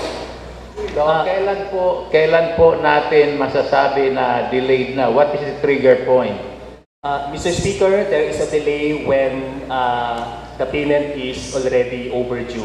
So ideally, Mr. Speaker, what do you mean by overdue, Mr. Chairman? Mr. Speaker, ideally, the salaries must be given once the services are rendered by So, the end of the month. workers. Supposedly, Mr. Speaker, in that case, Mr. Speaker, if after the end of the month, the salaries are not yet received by the employees, then there can be delay. There is delay already, Mr. Speaker, regardless of the number of the days, Mr. Speaker. So that is the trigger, a delay of 1 month. Not just 1 month, Mr. Speaker, but supposedly, if the delay is even a day, Mr. Speaker, there is already a delay. But in this case, Mr. Speaker, the delay is not just about days or even 1 month, but 4 months. More than 1 month, Mr. Speaker. So what is the trigger? Let us be categorical.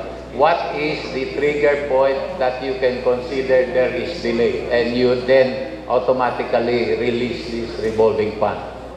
Mr. Speaker, my belief is that the delay even is the delay is incurred when the services are already rendered and no payment has yet been made. So even the 1 day is already triggering delay, Mr. Speaker. So that is 1 month and 1 day.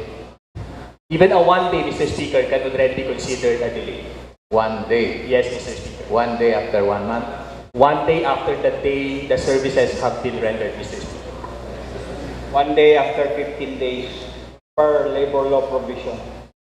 1 day after 15 days. After 15 days. So, labor law provision. Mag-a-apply na kagad ito?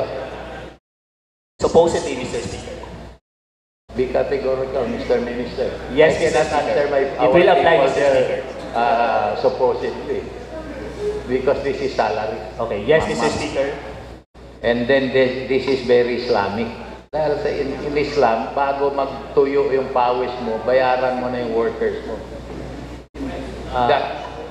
Although in second paragraph of section 4, you have there a provision, MFBM shall ensure availability of requesting ministry, agency, or office of the amount requested for the fund at the start of the fiscal year. Ano ibig sabihin nito? Naintindihan ko yung kasunod, or when salaries or remuneration are due. Anong ibig sabihin ng first sentence before the salaries are due? Second paragraph, section 4, Mr. Chairman.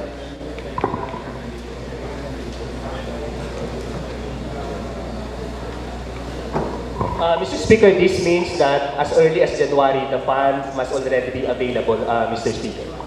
At the start of the fiscal year? Yes, Mr. Speaker. Thank you.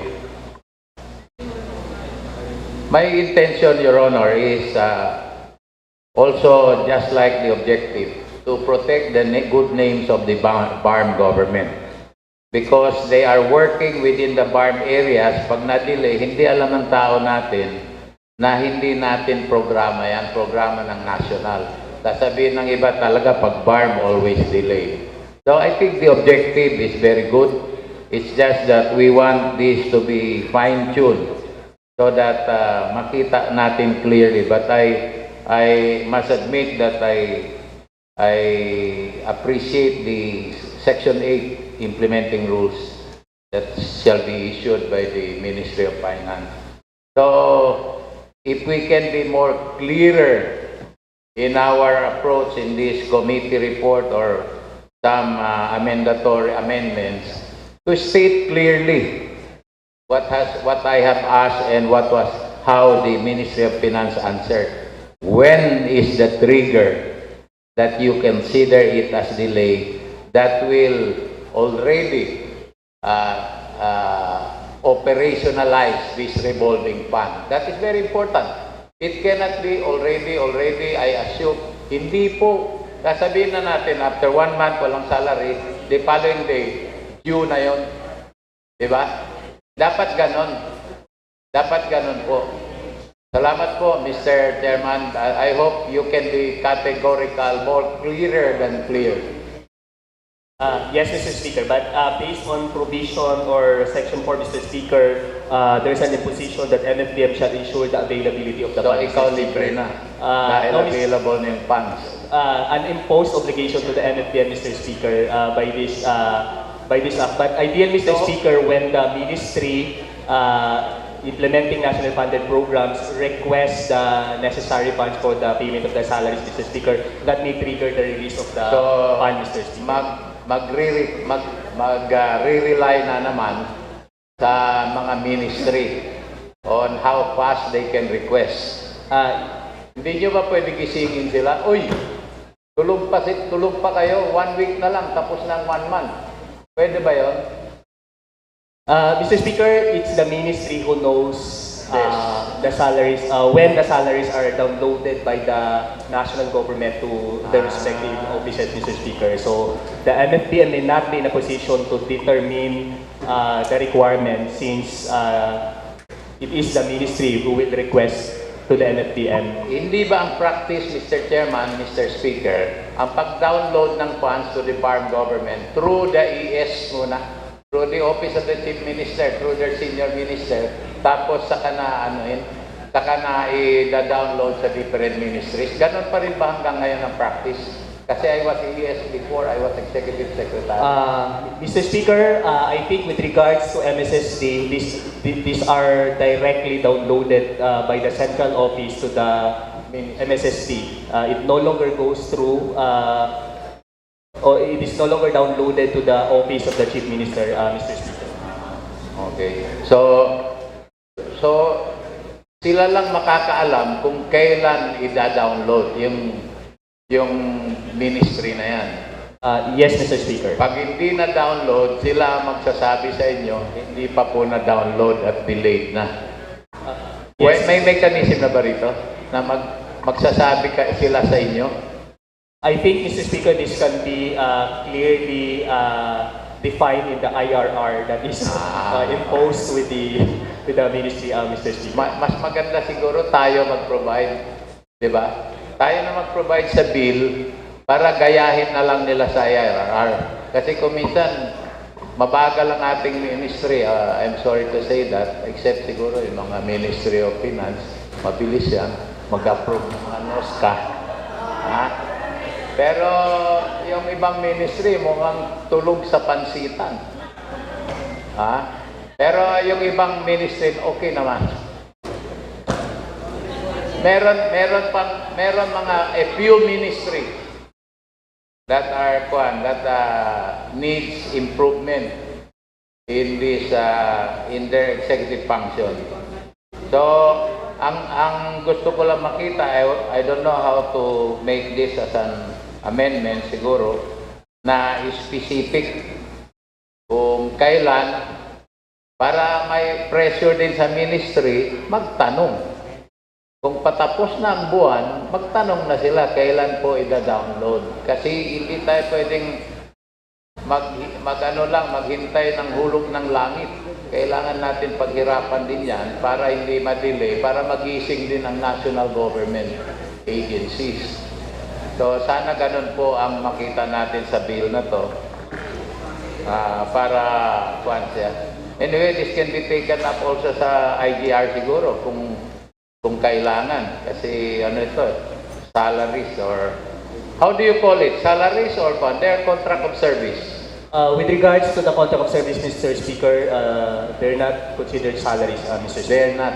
Yes, Mr. Speaker. Ano lang? Allowances, honoraria, or other remuneration, Mr. Speaker. Maybe.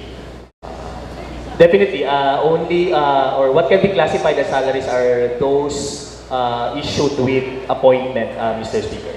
So can I ask the ministry to... may I clarify? So they are not considered salaries because there are no appointments. No, however, these are contracts of services, therefore they are in a nature of a labor contract. So it is much more prejudicial on our part, on the part of the national government, if they are not paid on time. Because it's a contract of service is considered as a labor contract. In fact, it's not allowed in some industry. in the labor sector, what is mandated is that salaries and wages are paid, should be paid every 15 days. Ayan.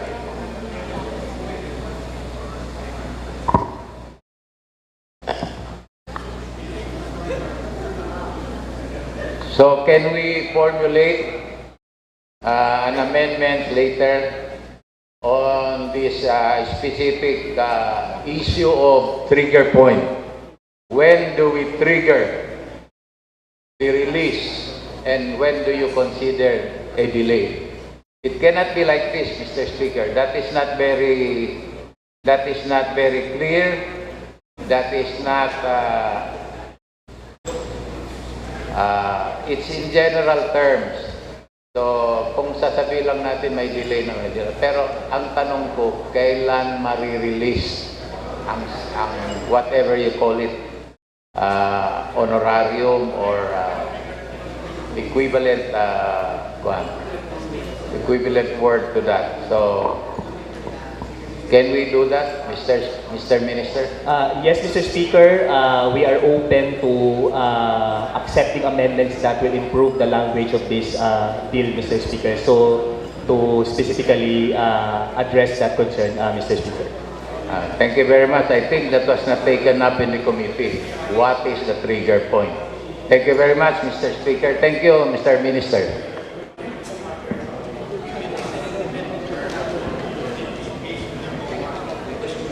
Thank you, Deputy Speaker Tan. Mr. Speaker, we will now move to the second interpellator, MP Rasul Mitmuk. I'm sorry, Deputy Speaker Hassan, we have already recognized MP Rasul Mitmuk.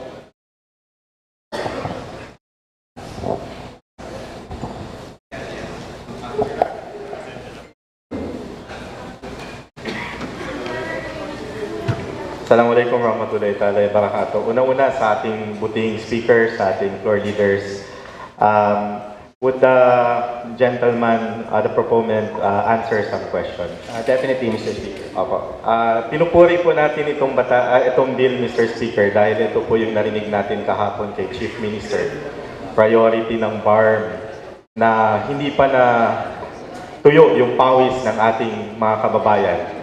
Siguradong mababayaran na silang kaagad. Pero kinakailangan lang po natin klaruhin ang ilang mga provision para naintindihan po ng ating mga kababayan dahil karamihan dito ay excited na dahil iilan sa kanila ay recipient itong programang to. Yung pinakaunang question po, nakalagay po dito, nationally funded programs. Ilan po yung nationally funded programs na magbe-benefit sa arrangement ng ating batas, mahal na Minister? Mr. Speaker, under the Ministry of Social Services and Development, the following are the nationally funded programs: the Social Pension for Indigent Senior Citizen or the SOC-10 with 50 workers, the Centennial Program with 1 worker, Enhanced Partnership Against Hunger and Poverty or EPAP with 5 workers, Recovery and Reintegration Program for Trafficked Persons or RRPPP with 1 worker, Pantawid Pamilyang Pilipino Program or 4Ps with 1,601 workers, the Supplementary Feeding Program or SFP with 13 workers, Sustainable Development Program or LSP with 98 workers, or a total of 1,769 nationally funded workers under MSSD, Mr. Speaker. For the Ministry of Health, we have 1,956 workers under the Human Resource for Health Deployment Program or the National Health Workforce Support System Program, Mr. Speaker. Maraming salamat po. Sa tingin ko po, Mr. Speaker, marami po natutuwa sa programa na yan na meron tayong batas na ganito para sa kanila. Ang pangalawang katanungan po, Mr. Speaker, ang programa po ba ito ay para lang sa delays ng mga sweldo? Ibig sabihin, pag na-delay yung sweldo, ito lang yung mapagbibigyan natin ng revolving funds. Yes, Mr. Speaker. Then, ang sunod pong katanungan, sa Section 4 po, moving forward. Nakasaad po dito, binabasa ko din kasi yung Section 5. Medyo hindi ko lang maintindihan. ang sinasabi sa Section 4 natin, ang MFBM, sila po yung for release and disbursement, habang sa Section 5, the ministries will retain their roles. So, ang bagong checkmaster po ba natin dito ay si MFBM. They release the fund and they disburse. The disbursement by MFBM is, Mr. Speaker, is with regards to the release of the fund from MFBM to the concerned ministry, Mr. Speaker. So that is already considered disbursement. So the disbursement by the MFBM to the requesting ministry. Mas klaro po ba siya kung talagang release and disbursement by MFBM to the ministry or just simply releasing the fund to the ministry? The good gentleman wishes that to be introduced, Mr. Speaker. To clarify this, then we are open to that, Mr. Speaker. I would like to reserve, Mr. Speaker, the right to amend later na baka naman mas mainam. Simple lang, it's just for the MFBM to release the fund to the ministry. Kasi yung ministry will still have to disburse this dun sa kanyang programa. Kasi pag release and disburse na, tapos na po yung kwentahan.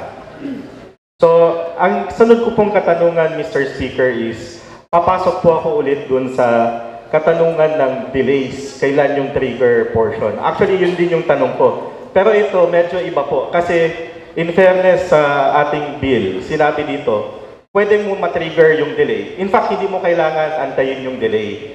Pwedeng magsulat lang si minister. In fact, sa tingin ko si minister lang to, proponent, sa Mr. Speaker, si minister lang to susulat.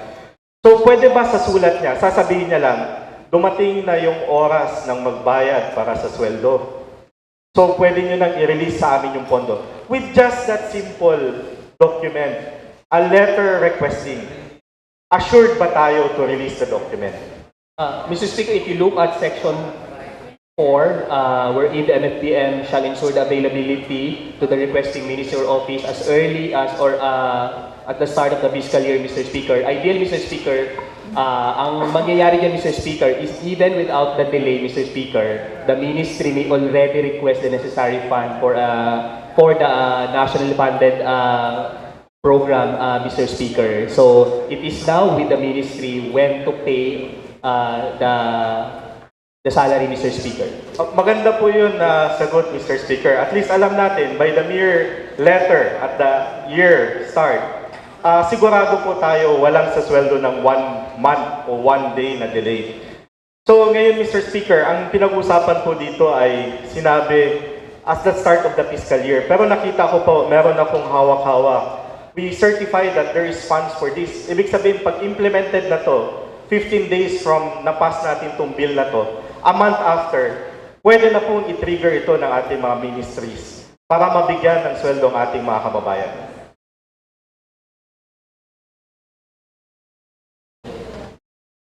Mr. Speaker, when this bill is enacted, this year, the fund is already available, Mr. Speaker. Will be available. And the ministries can trigger immediately. Ibig sabihin, na-request lang nila. I-request lang nila na mababayaran at mababayaran yung ating taong bayan. Yes, Mr. Speaker. At nakita ko po, Mr. Speaker, may nakalagay po dito, sinabi, kinakailangan ng implementing rules and regulation. Kailangan po ba tapos na yung implementing rules and regulation? Kasi ang interest po natin, mabilis mabayaran yung ating mga workers. Kinakailangan pa bang antayin matapos yung IRR? I think, Mr. Speaker, even without this law being enacted yet, there are already discussions on the possible content of the IRR, Mr. Speaker. So, Mr. Speaker, even without the IRR, pwede na pong ma-implement ito?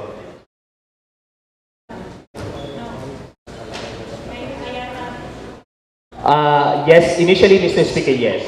Pero, Mr. Speaker, I would still reserve my right to amend kasi nakikita ko, importante yung IRR kasi na-discuss kanina ng ating Deputy Speaker, Kaanabil, na importante na klaro. I would like to reserve my right na lagyan lang natin ng timeline siguro yung IRR. Because baka 1 month is enough para matapos po yung IRR.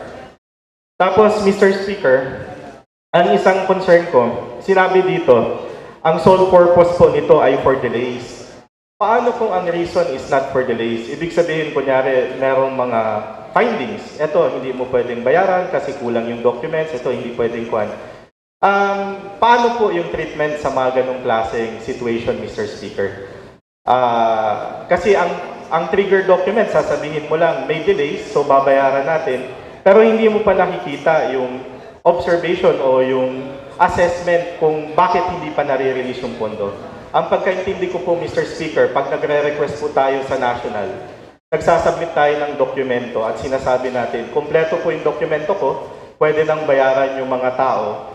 Pero paano kung upon assessment, meron dito kulang-kulang, so hindi sila pwedeng bayaran yung ilang mga portions. Paano po yung treatment dito, Mr. Speaker? Mr. Speaker, katulad ho ng sinabi, even as early as the start of the year, pwede nang mag-request yung ministry through submission of BEDS, the Budget Execution Documents to the NFBM, at i-release na ho ng NFBM yung pondo. Once po na na-release na sa ministry, it's now within the ministry to assess the documentary requirements with regards doon ho sa requirements ng pagpapasahod. So while at the level of the NFBM, let's say hindi pa kompleto yung, let's say, DTR among others nung employee, si NFBM, i-release na niya yung pondo. Pero si ministry o let's say MSSD or MOH, siya ho yung may obligasyon na not to release yet the salary of an employee who has not completed all the necessary documents, Mr. Speaker. Maganda po talaga yan, Mr. Speaker, para sa ating workers sa BARM. They will be assured na mababayaran sila as long as kumpleto yung document nila dahil in-assure ng ating BARM government na may pondo para sa kanila. Ibig sabihin, nandyan na ang pondo. So, ang kailangan lang is yung klarong documentation nila at yung release ng proper ministry. So, I really commend yung ganong sistema, Mr. Speaker. At yung pinakalas ko pong portion ng concern, Mr. Speaker, is nandito sa reports. Kasi nakalagay dito, Section 9, ito yung oversight ng ating Parliament. Nakalagay po dito, pwedeng magbigay ng report to the Speaker. Actually, ang report is for the Parliament through the Speaker. Pero hindi po klaro for me, Mr. Speaker, kung ang report na ito ay, usual kasi na report na nakikita ko sa atin is PowerPoint. So, kung itong report na to is just a PowerPoint or just a listing, or this is an official report, and if this is made regularly or upon the request of the Speaker, kasi ang nakalagay na condition dito is either in printed form or electronic form. Gusto kong klaruhin itong portion na to, Mr. Speaker. Kung is this a regular report? Is this a report requested by the Speaker or requested by the Parliament? At ano yung nature ng report na to? Mr. Speaker, this report is called the Report on the Releases, Obligations, and Disbursements. So this is a regular report that is submitted by a concerned ministry. So this will be submitted to the Parliament through the Office of the Speaker in printed form. It's naka-print yung form na nire-require or by sending it through email, Mr. Speaker. So this is a regular report, Mr. Speaker. Pag sinabi po natin regular report, Mr. Speaker, sa ating pong proseso sa gobyerno, ang reporting system natin ay monthly, quarterly, at annually. Is this monthly, quarterly, or annually? If my recollection is right, Mr. Speaker, this is a quarter report, Mr. Speaker. Maraming salamat po, Mr. Speaker, but I still reserve my right to amend this portion kasi nais natin mailagay na klaro, it's an official report to the Speaker at the Speaker can request aside from the quarterly report. Yun lamang po at masaya po tayo at sana naintindihan po ng taong bayan paano po yung proseso na pag-ensure natin sa kanila na bago tumulo yung kanilang pawis ay mababayaran po sila sa kanilang sahod. Salamat po, Mr. Speaker. Floor Leader. Mr. Speaker, considering the very long list of interpellators who will interpellate the report, and for lack of material time, it's already 4:40. I move for the continuance of the deliberation of this committee report until tomorrow afternoon at 1 o'clock. And I move for the suspension of the session. Session suspended until tomorrow morning at 1 o'clock p.m. Tomorrow afternoon, sorry, at 1 o'clock p.m.